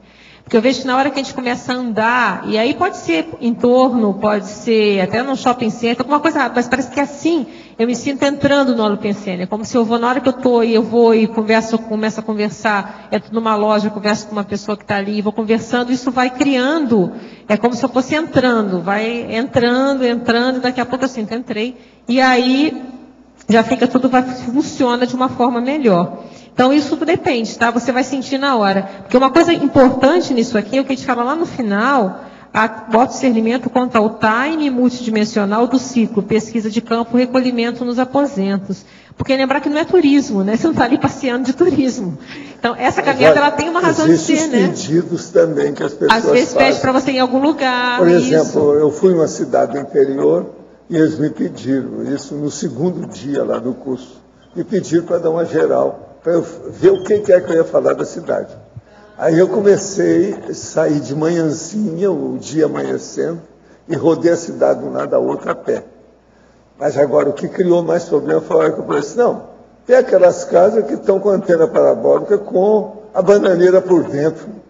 Eu não entendi bem isso, eu acho isso uma burrice total. Foi uma gargalhada geral. Aí o povo falou assim, mas isso não tem aqui, doutor. Tá bem?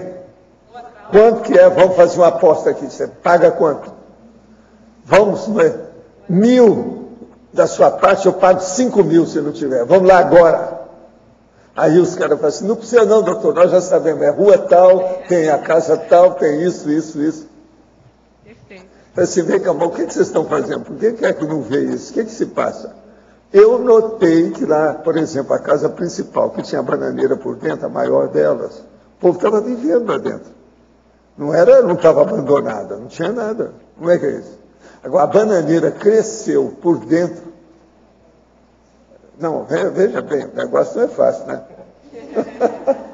Da antena para a hora. Mas tudo que eu via, eu falava. Uma das coisas que eu vi, tinha uma casa que tinha uma porta com 0,5 metro de largura. Não tinha outra porta. E eu fui olhar, não tinha saída atrás. Eu falei assim, eu não entendi, que porta é essa? Como é que é isso? Quem é que mora ali? Deve ser uma bici, né? Magrela, aquela que esconde atrás do taco, para passar com meio metro de porta. Eu não entendi aquilo. Aí eu falei assim, doutor, nós queremos saber essa. Eu falei, não, essa aqui está anotada, aí daí, rua tal, número tal, está lá, vai lá e vê. Agora, eu fiz uma geral da cidade, falei as coisas boas, o negócio todo, e fiz as piadas que eu vi, né? Que a gente vindo de fora, você vê coisa que a turma da cidade não vê. O senhor fala da Piaçava também, né, em Belo Horizonte, lá, né, que varriam com Piaçava. Isso. Agora aqui, nas linhas 3 e 4 aí da cronêmica, como saber quais são os locais interditados e as consciências inabordáveis de cada local? Aí é muito discernimento, né? Porque o alimento, a gente já sabe, você vai ver, já tem até os manuais que te ajudam, e também você vai ver aquela alimentação que você sabe que não vai muito bem com você. A carga horária de sono também é muito seu. Você vai saber mais ou menos que você vai ter que dormir. Agora, o local interditado e a consciência inabordável, aí entra. Se você estudou direito, você já vai saber também aqueles bairros que são, desde os bairros mais violentos, que é um fato, até na hora você percebe, aqui eu não entro, entendeu? Então, aí entra o conhecimento, o jornal da cidade, entender o que está acontecendo, até a sua percepção na hora, ali no momento certo, né? Sabendo quem que você vai abordar ou não. A ver, Betoga, estou me preparando para a residência médica e afastado temporariamente do voluntariado por falta de tempo. Percebo que quanto maior o tempo de afastamento do voluntariado, mais difícil é a manutenção da automotivação pela TARES. Como passar por essa fase, mantendo em alto nível a automotivação pela TARES?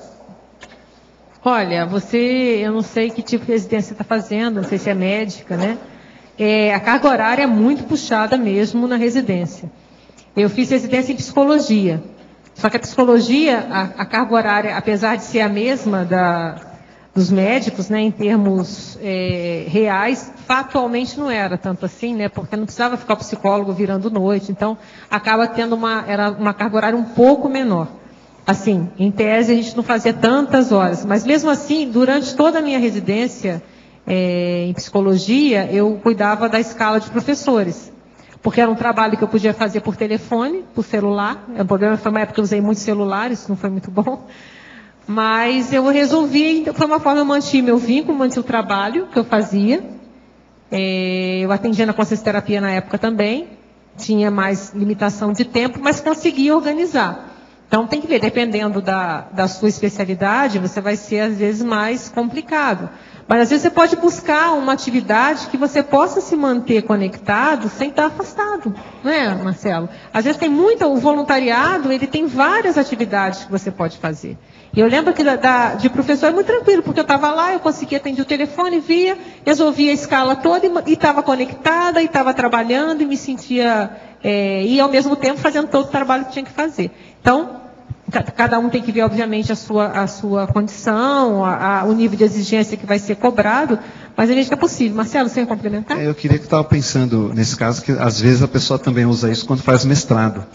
Eu vou fazer o mestrado, aí ela some de tudo. Então, o aprendizado que eu tive passando por isso é ter flexibilidade. Não dá para fazer aquele voluntariado 100%, diminui, mas faça, não se desvincule, porque a hora que a pessoa desvincula é sempre mais difícil para retornar. Se ela banca passar por esse desafio não se desvinculando, ela ganha mais força. Então a próxima vez ela fica mais forte ainda para a próxima tarefa. Existe o meu bordão: assuma, não suma. O assuma, não suma, né? Então, para a pessoa que perguntou, dá um jeito, vê aí, diminui a carga, mas mantém o vínculo, né? Eu acho que aí entra a questão do mito do perfeccionismo, né? Que é aquele voluntariado ideal. Então, eu vou ter tantas horas por semana. Não, às vezes você vai conseguir, mas não desconectar, você mantém aquilo. De alguma maneira. Eu acho que é possível agora, você tem que estudar seu caso aí. Então, a dica que eu te dou é isso: procure ver, conversa aí no centro educacional, onde você estiver, se é possível você continuar conectado com alguma coisa que você possa ajudar, mesmo não estando presencialmente lá o tempo todo. Você pode estar à distância e mantendo a conexão. Adriana, você comenta aqui a questão pré-evento, né, que é o foco do verbete, mas às vezes tem também a questão pós-evento, né? Você tem toda a climatização anterior, né, para poder ter o máximo de cuidado possível. Então, o que você acha mais crítico? O pré ou o pós num evento mais... Olha, o foco aqui é o pré, né? O que eu vejo o pós, o que eu procuro fazer? Eu sempre procuro voltar para casa, uma orientação que eu já vi o professor Valdo dar há muito tempo, e eu volto para casa o mais rápido possível. Então, terminou o curso, se eu puder voltar no mesmo dia, eu volto, se não der no dia seguinte, o mais rápido possível. Eu acho que na minha casa, eu estou no meu ambiente, tenho a minha TENEP, estou em casa, e eu fico melhor. Então, a gente vai sentindo, obviamente, as rebarbas depois, faz parte do trabalho, mas você está no seu ambiente, só voltou à sua rotina. Eu vejo que antes, porque tem a tensão maior, ali já é acabativa, então é difícil mensurar o que é mais e o que é menos. Porque eu vejo que o anterior, às vezes, dependendo do caso, como a gente falou aqui, se for uma coisa internacional ou de idioma, é muito tempo que você vai fazer antes. Então, eu acho que ele exige mais, até para você poder chegar lá, às vezes corre tudo a mil maravilhas, vai tudo redondinho. Mas por quê? Porque já está não só você, mas toda uma equipe de trabalho já está suando com isso há muito tempo, né?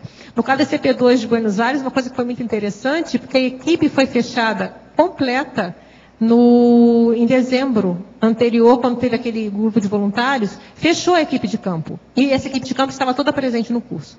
Eu falei, isso foi muito forte, porque já estava um grupo inteiro vinculado praticamente um ano, né, com o trabalho. Chegou lá, foi tudo céu de brigadeiro. Mas quanto suor que não teve e tantas pessoas, né, trabalhando e se dedicando e para que a gente conseguisse fazer o trabalho. Então, a gente vê que antes é fundamental para conseguir fazer um bom trabalho. E depois, aí, obviamente, né, relaxou geral, aí tem todo um trabalho. Agora, essa mensuração fica difícil, né? Acho que tudo é importante, né? Tudo é parte de um ciclo, né? E tem o durante, que a gente nem falou aqui, né? Porque o foco foi no antes, mas tudo é um... Pode falar. O que eu vejo é que uma boa preparação vai dar uma boa acabativa. É isso que a gente vê. Professor, qual a relação do curso intermissivo com a conscienciologia?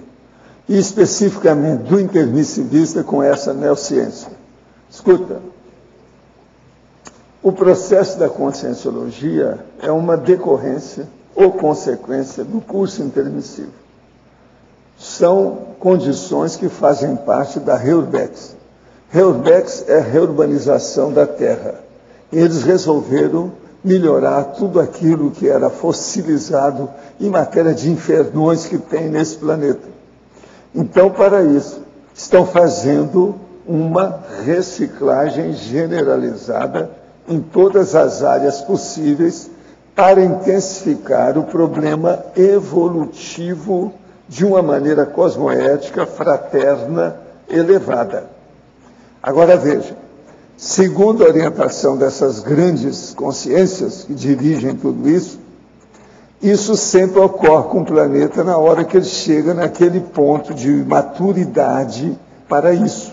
Então aí quase sempre tem que limpar a casa, melhorar o educandário, tira os alunos repetentes da escola, leva para outra escola, enfim, melhoram aqui, a fim de pouco a pouco passar as condições do planeta de condição de hospital para o processo da mega escola. Então, o problema da conscienciologia já é o primeiro movimento com autoconsciência do que nós estamos fazendo, no sentido de colaborar para essa mudança do mega hospital para a mega escola. Então, a mega escola vai ficar na frente, que é o que predomina nesse planeta até agora, com a sociedade intrafísica que é patológica, é ainda o hospital. Tem que passar para a educação. Essa educação da conscienciologia e o problema da reurbanização, ela é baseada na tarefa do esclarecimento. Esse esclarecimento, então, é essa tarefa que nós falamos, que é mais antipática, é mais difícil, é impossível ser massificada, tem que ir aos poucos, e o povo tem que se fazer tudo na base de voluntariado. Porque o dinheiro já mandamos para as cucuias, não interessa o processo de dinheiro. Nós não estamos fazendo aqui indústria da educação. Tudo aqui é gratuito dentro daquilo que a gente pode. Mas nós não temos indústria da educação. Vamos entender bem isso. Outra coisa, esse debate que nós fazemos aqui, quase sempre, até mais de 4 horas por dia, todo dia, ele é gratuito. Nós cedemos os papéis, tudo isso, não cobramos nada de ninguém. Tudo na base de voluntariado. Os amigos da enciclopédia, por exemplo, praticamente sustentam tudo isso com decorrências aí incríveis, positivas em matéria do CAEC, do tertuliário, do holociclo, da holoteca e tudo mais. Isso, então, nós estamos querendo é mostrar, exibir, dar um exemplo, mostrar um precedente de que a gente pode viver pelo voluntariado sem precisar de estar explorando todo mundo. De modo que a maioria que vem aqui nem admite, eles não admitem que nós estamos fazendo tudo isso na base de voluntariado. Só que em Foz é o maior bairro da Trifron. Dentro desse bairro já tem 9 condomínios. O maior dos condomínios dessa área é também daqui, desse bairro da Cognópolis.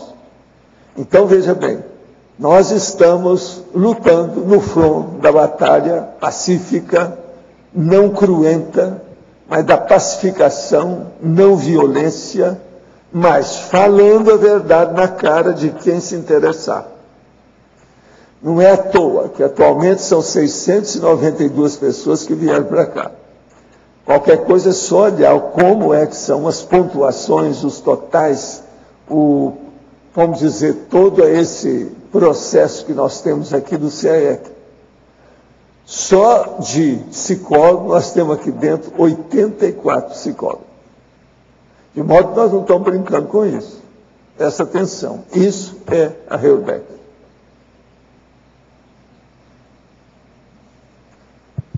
Adriana, só complementando aquela pergunta ali, você vê, para a pessoa que vai aproveitar o evento, ela vai para o evento e ela quer aproveitar para fazer turismo, vamos supor, né? Você vê como mais crítico o pré-evento ou o pós-evento E ela indo, o que você recomendaria de cuidados básicos para essa pessoa que vai para um evento que é um tipo um SCP-2, um SCP-3, por exemplo, fora do Brasil ou em algum local que ela quer conhecer também? Cuidados, e é mais crítico antes ou é mais crítico depois? Como é que você vê essa parte? Olha, isso acho que teria que ver cada caso, é meio difícil tomar, teria que ver a experiência até de outros EPICONs em relação a isso. No meu caso, tanto é que foi o que eu orientei na Argentina, é que as pessoas derem preferência, se tivesse que passear, passeasse antes. Mas isso foi o que eu achei que seria o mais adequado. Depois limpava tudo, vão todo mundo para casa. Isso foi a minha, que eu segui mais ou menos uma associação de ideias com a minha postura. Terminou para casa. Agora, isso é difícil criar uma regra. Eu acho que teria que ter, não sei, acho que não há consenso em relação a isso. Teria até um bom motivo de ter um debate, de repente no conselho ou outros, com outros professores, para se chegar até um consenso maior. Mas a minha percepção foi essa, nesse caso específico. E os cuidados, assim, você vê os cuidados principais para a pessoa, antes então do evento, nesse turismo, né? Claro, estar atenta, né? Mas o que mais você sugeriria? Eu acho que tem que ter duas coisas diferentes. Uma coisa é o professor, outra coisa é o aluno, né? O aluno é outra coisa. O que a gente está falando aqui é do professor. O professor fazer turismo antes, acho que não é. Por exemplo, para mim, na minha opinião, eu estou indo lá, eu estou indo para trabalhar.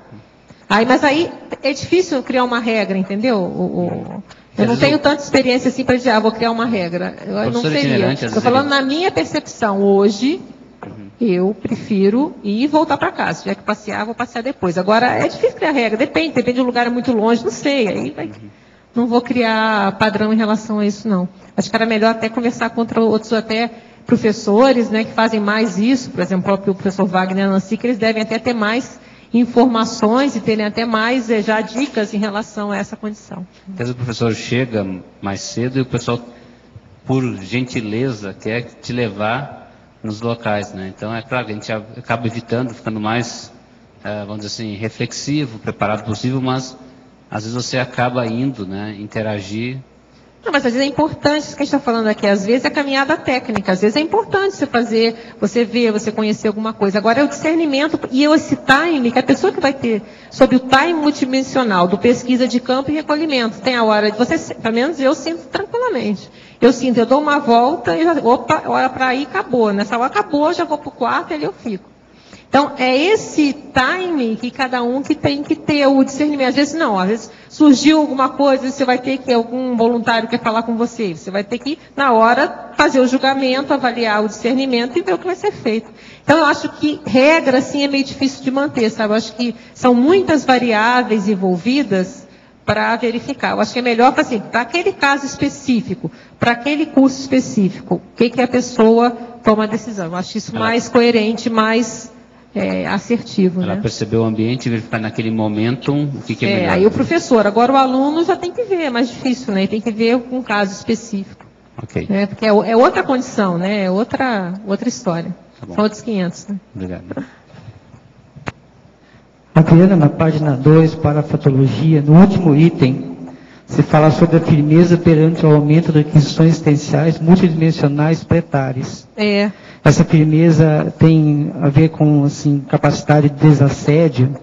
Você vê que eu uso a firmeza em 3 lugares, não sei se você reparou. Quando eu termino a pensenologia, eu falo a firmeza na efetivação dos desassédios perante as pressões oropensênicas pré-evento. Porque é natural, vai ter pressão, né? Então a pessoa vai ficar firme ali, segura a onda, né? Na patologia, a firmeza no enfrentamento do compromisso tarístico assumido. Porque às vezes, por exemplo, na época, como eu falei que eu trabalhei na escala, então às vezes o professor mais jejuno, mais inexperiente, às vezes ele está marcado para dar um curso em algum lugar.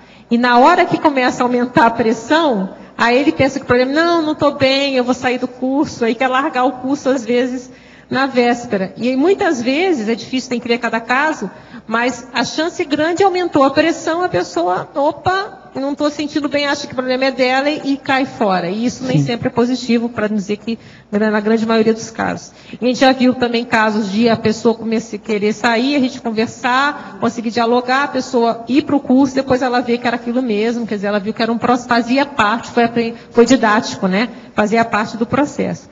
Então, a gente vê que é importante essa firmeza no enfrentamento do compromisso. Assumir o compromisso, morde a língua, mas banca, né? E a parapatologia, que foi o que você perguntou, né? Sim. A firmeza perante o aumento da requisição, porque se você vai começar um trabalho, vai aumentar a demanda, né? Existe um trabalho que vai ser feito, vai aumentar, para não dizer que vai aumentar o assédio também, vai aumentar a demanda de assistência, melhor do que falar assédio, né? Vai mais requisições. E aí também é necessário também se manter firme para, aí a opção pelo autodesassédio, né? Dentro do possível, segurar a onda do trabalho. Entra nessa questão aí o número de requisições e também a complexidade dessa requisição? Oi? O número das requisições e a complexidade. É verdade, né? Aqui não, ficou em aberto, né? A gente falou um aumento, né? Não falei nem... Eu acho que a gente vê uma questão quantitativa e qualitativa também. Isso. Concordo com você. Até dependendo, quanto maior o fôlego do assistente, mais os amparadores podem permitir que ele vá pegando, às vezes, cargas mais complexas. Vai desvendando mais os bastidores, né? Sim. Então, à medida que vai aumentando o estofo do assistente, os amparadores, acho que começam a segurar menos e vai soltando mais um pouquinho para ver se ele vai aguentando, né? Se vai aumentando a tara para si. É isso que eu quero pontuar aqui. Né? Não, concordo, é importante, você falou mesmo. Tá, ok, obrigado.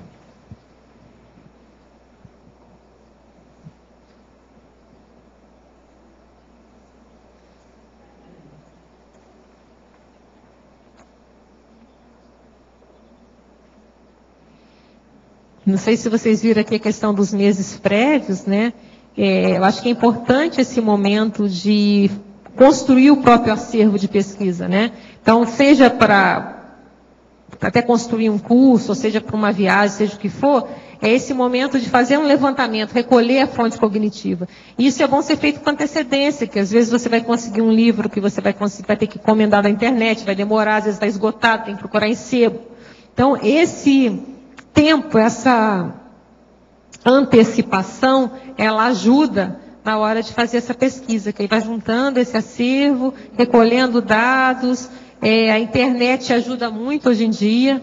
É possível ver programas ao vivo, né, pela internet. Então, você entra, é impressionante, dá para ver, você começa a entrar no holopensene ali da cidade, das pessoas, na hora, tem que segurar a onda que você vai vendo que vai entrando. Então, hoje a internet, eu acho que é uma ferramenta importantíssima. A gente consegue informações, se é filme, é documentário, é tudo que se consegue pela internet. Então, é um recurso fundamental. E a gente entra ao vivo, então você vai entrando na onda. Você fala, opa. Então, aí com isso é uma pesquisa, você começa a ver qual é o padrão, né? Como que é o padrão, mais ou menos, da energia, às vezes, naquela cidade, naquele local. Oi? O próprio Google Earth, você visita Esse é perfeito, a cidade, né? Você ainda vê a cidade ali, né?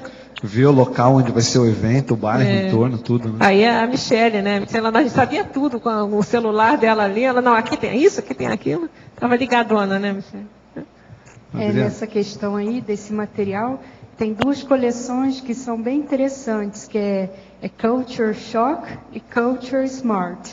Então, são escritos por nativos e eles mostram bem os aspectos dos idiotismos culturais, das especificidades e quais são os problemas que, em geral, pessoas de outras culturas têm quando vão para aquele local. Então, assim, são dezenas já, não tem de todos os países, todas as cidades, mas tem de uma grande maioria. E pode ser comprado aqui no Brasil. Então, na Livraria Cultura, vende vários. E mesmo que não tiver aqui, é só fazer o pedido que eles encomendam. Muito bom. Smart Shock. Repete o nome. Culture Shock é uma coleção. E a outra é Culture Smart. Muito bom. Adriana, aqui na página 1, em Patologia, você fala sobre a realização de associações ideativas singulares. Sim.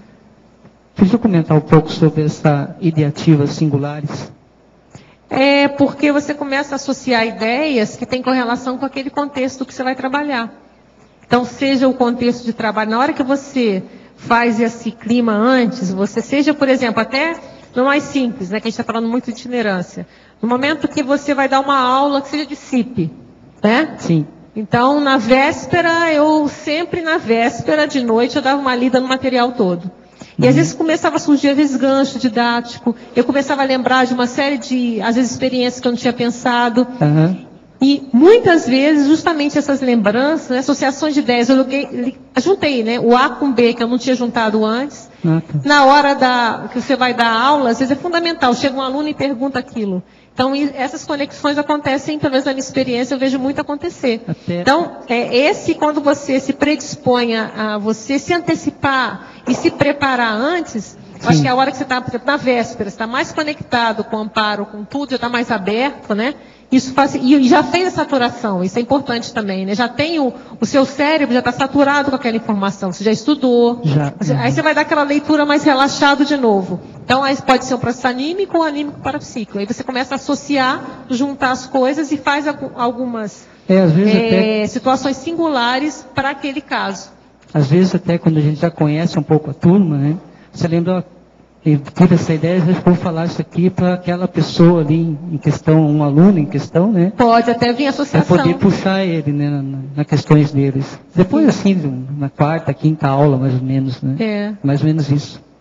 Isso aí. Então, você se predispõe a isso na hora que você faz esse trabalho prévio. A surgir essas situações, né? Você pode aprender conhecimentos peculiares daquela situação, você pode realizar essas associações ainda inéditas, singulares para o caso, e pode compor abordagem particular. Sim. Então, é isso que você falou, do aluno tal. Então, às vezes você vai ter aquela abordagem, é um curso, às vezes, que você dá em vários locais, mas para aquele local, para aquele ambiente, para aquela situação, para aquela turma, surge algum tipo de abordagem que vai ser mais eficaz, que vai ajudar mais. Ok, obrigado.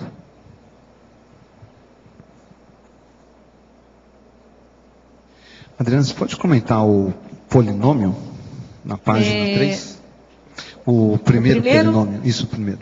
Porque na hora que você, é interessante olhar, né? Gênero, etnia, classe, ideologia. Ficar atento a isso, né? Dependendo do local, dependendo da turma, não desconsiderar essas informações, né? É uma turma com predominância masculina. Teve uma vez eu dei um CIP, foi engraçado, fui eu e a Dulce Dal. Só tinha homem. Era uma mulher e acho que era não sei quantos alunos, 15 ou 16. Foi uma coisa meio assim, diferente, né? Então tem uma peculiaridade ali, né? E eu ex-engenheira, ela arquiteta, falei, tem alguma coisa. Então isso é muito CIP lá, 1900 antigamente, né? Então eu lembrei disso agora. Quer dizer, a questão do gênero, a questão da etnia é importante. Onde está falando da classe social? Qual a ideologia daquela situação? Isso tudo vai te dando, quer dizer, eu estou mostrando variáveis importantes para serem pensadas, né?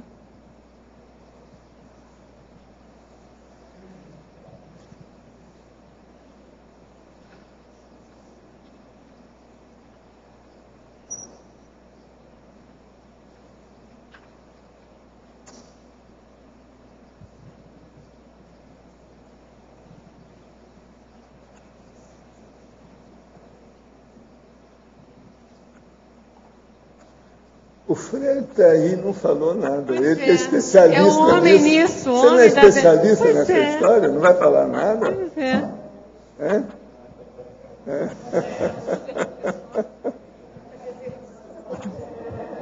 Professor Waldo. Aí está reservando, tem que falar muito lá, é isso? Professor Waldo. Aqui. Sim. No seu DAC. Ali no final do conclusion, não se precisa ter ansiedade para os empreendimentos essenciais da vida. Se está gerando ansiedade porque está errado, o processo. Com ansiedade tudo dá para trás e piora a condição da pessoa. Nós não precisamos ter ansiedade para as coisas. Agora, o que a gente precisa respeitar o limite pessoal é fazer a previsão do que vai acontecer. Então, o processo de precognição, de previsão, de ver o problema com a perspectiva maior, a prospecção propriamente dita, do futuro imediato, a pessoa acaba com o processo da ansiedade. Agora, a ansiedade, quase sempre, ela pode nascer até de um entusiasmo da pessoa. Ela está bem intencionada. Ela está até muito enfoguetada, tem bom ânimo para fazer aquilo. Mas isso não é o ideal, entende? O sistema nervoso dela vai perturbar o modo dela raciocinar com o mental soma. Sim.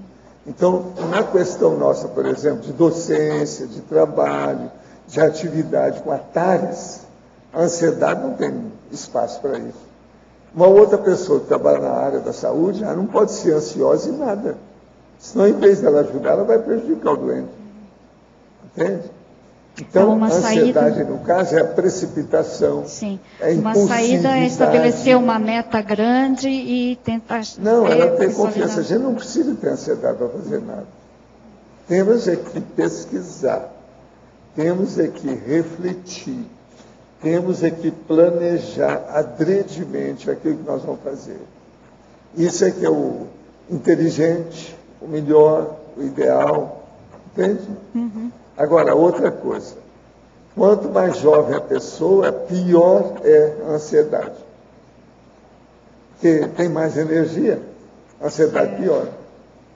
Então, aí é que vem a precipitação, aí é que vem o desastre do carro sem freio, a impulsividade.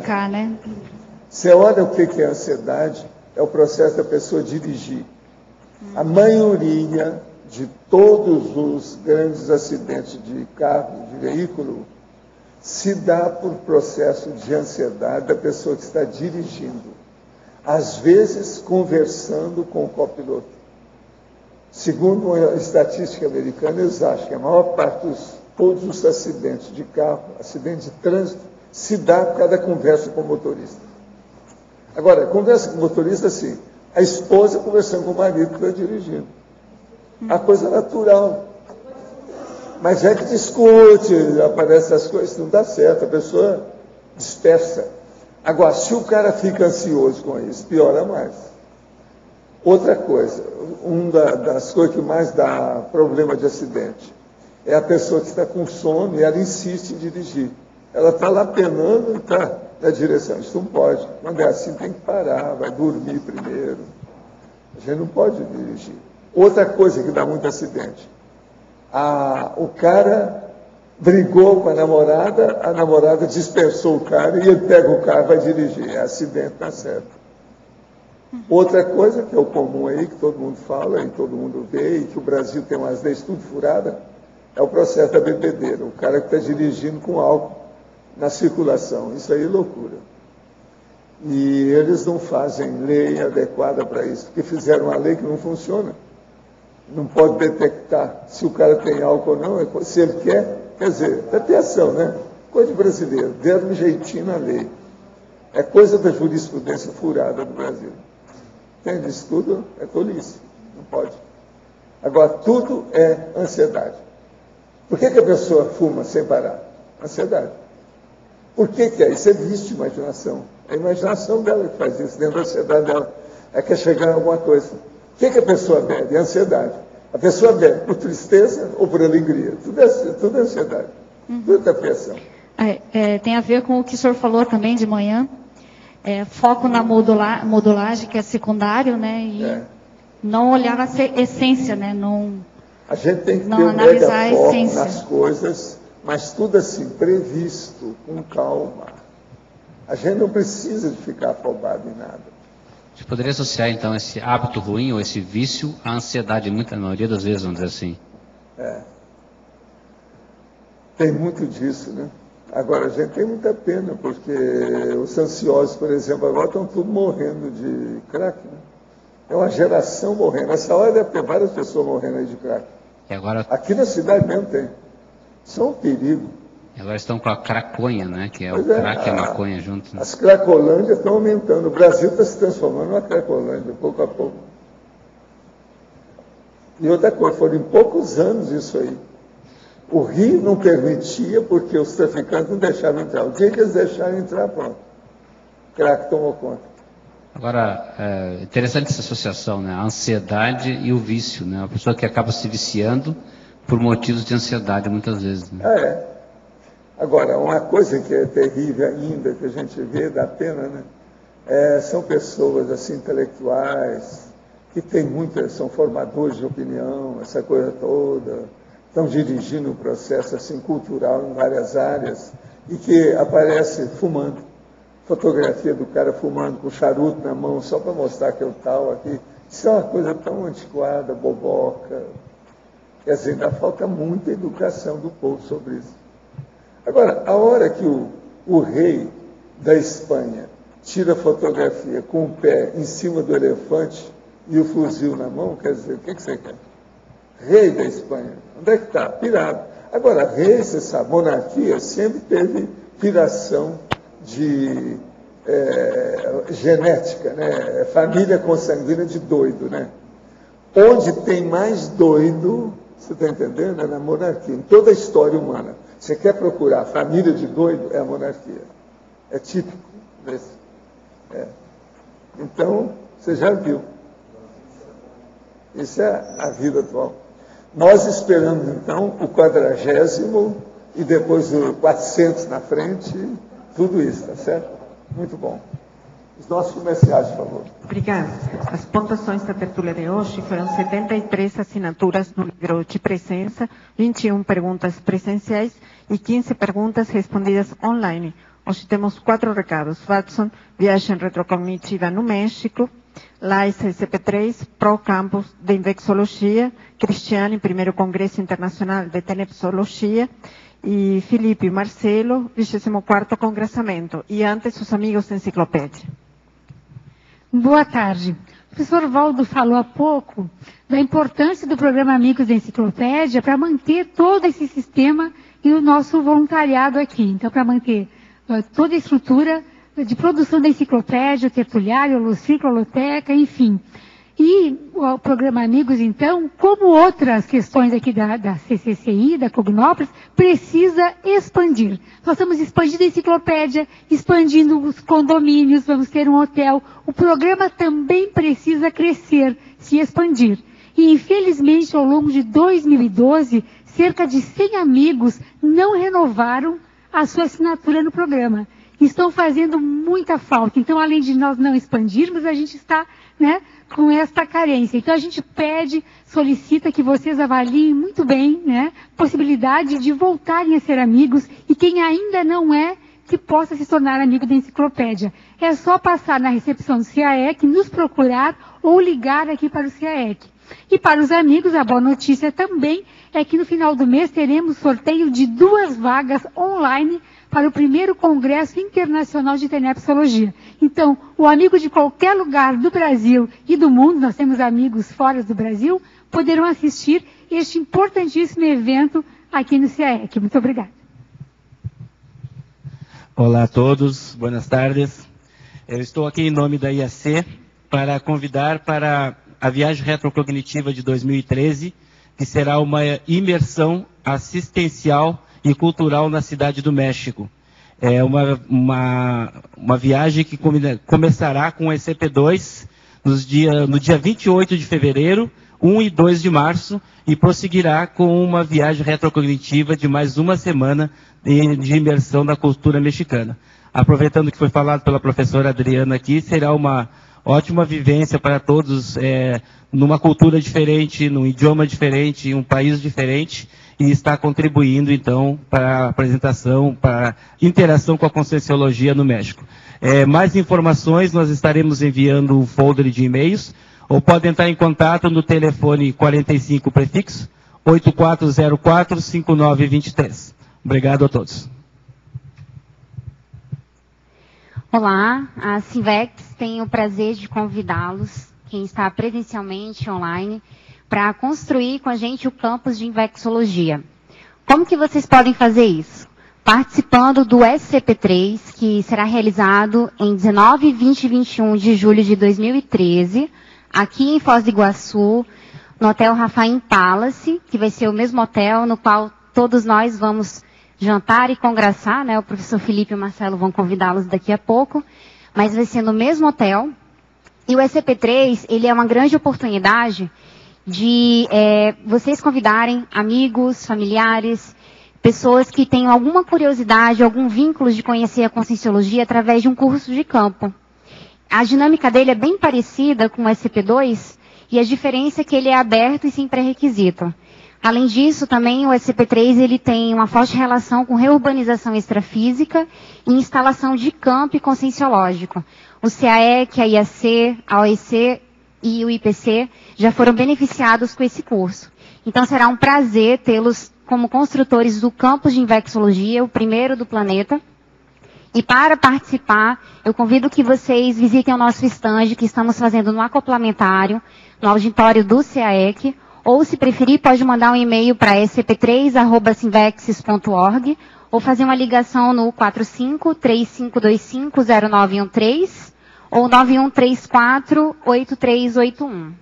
Obrigada. Boa tarde a todos. Vimos aqui convidar a vocês a participarem do primeiro Congresso Internacional de Tenepsologia. Vai ser realizado entre os dias 17 e 20 de dezembro deste ano. Eu vou estar ministrando a conferência de abertura sobre o histórico da TENEPS. Então, vamos comentar um pouco a respeito da condição da pré-história da TENEPS, antes dela ser lançada oficialmente, e posteriormente ao seu lançamento oficial, todos os eventos, né, e livros, enfim, tudo que diz respeito às ocorrências sobre a TENEPS. Vai ser um marco, consideramos que vai ser um marco para todos da Conscienciologia esse evento, em função de já termos aí 46 anos de divulgação da técnica, 17 anos que já também foi publicado o primeiro, né, o livro Manual da TENEPS, do professor Valdo Vieira, e já são milhares de pessoas interessadas sobre o tema da TENEPS. Então, as inscrições já estão abertas, o congresso pode ser assistido online, à distância, e maiores informações pelo telefone do CAEC, 3525-2652. Boa tarde a todos. Estou aqui em nome da Unicim, de todas as instituições conscienciocêntricas internacionais, para convidar a todos os voluntários da Conscienciologia, os intermissivistas, a virem participar do 24º Congraçamento das ICs, ele que ocorrerá no dia 14, depois no dia 15, dia 16, no dia 14, que é uma sexta-feira, às 19 horas, nós vamos ter a abertura do congraçamento, do 24º, vamos ter também a comemoração do Jubileu de Prata, a abertura do Jubileu de Prata do IPC, 25 anos de Conscienciologia, e também 15 anos de aniversário de Utilidade Pública Federal. Então, o congraçamento, para quem não participou, ou quem já foi, relembrando, ele é um grande evento onde nós temos a oportunidade de encontrar os nossos amigos intermissivistas. Então, dia 14 tem a abertura, essa festa, a comemoração dos 25 anos de Conscienciologia. No dia 15 nós vamos ter, nós começamos com o Círculo Mental Somático. Então nós vamos ter aqui o Círculo Mental Somático, que é sábado pela manhã, a mini tertúlia, depois nós temos a tertúlia, e na parte da tarde nós vamos ter no Salão do Discernimento uma exposição das ICs. Então todas as ICs vão estar lá dispostas, mostrando o que elas realizaram e o que elas pretendem fazer para 2013. No dia 15, que é sábado à noite, nós vamos ter um jantar dançante, que vai ser no Hotel Rafaim, onde também ocorrerá o SCP-3, que é a hora da gente se descontrair, da gente dançar, da gente poder conversar, enfim, estar num ambiente bem de amigos. E no dia 16, nós vamos vir aqui para a mini tertúlia, vamos ter a tertúlia e o encerramento do congraçamento. Então, venham todos vocês, intermissivistas, participar do 24º Congraçamento das ICs. Encontro vocês aqui, em Foz do Iguaçu, Discernimento, Paraná. Obrigado.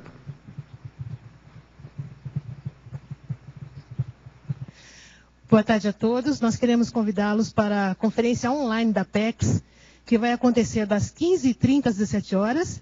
E a nossa convidada de hoje é a professora Pilar Alegre, que vai falar sobre...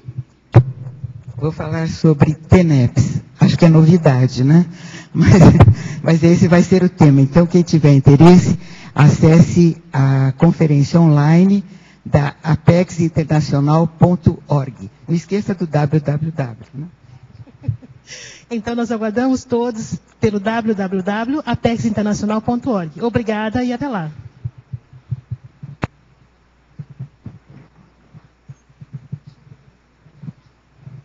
O verbete da manhã é Crescendo para Perfilológico, especialidade Serexologia, autor professor Pedro Fernandes. Obrigada e boa tarde a todos.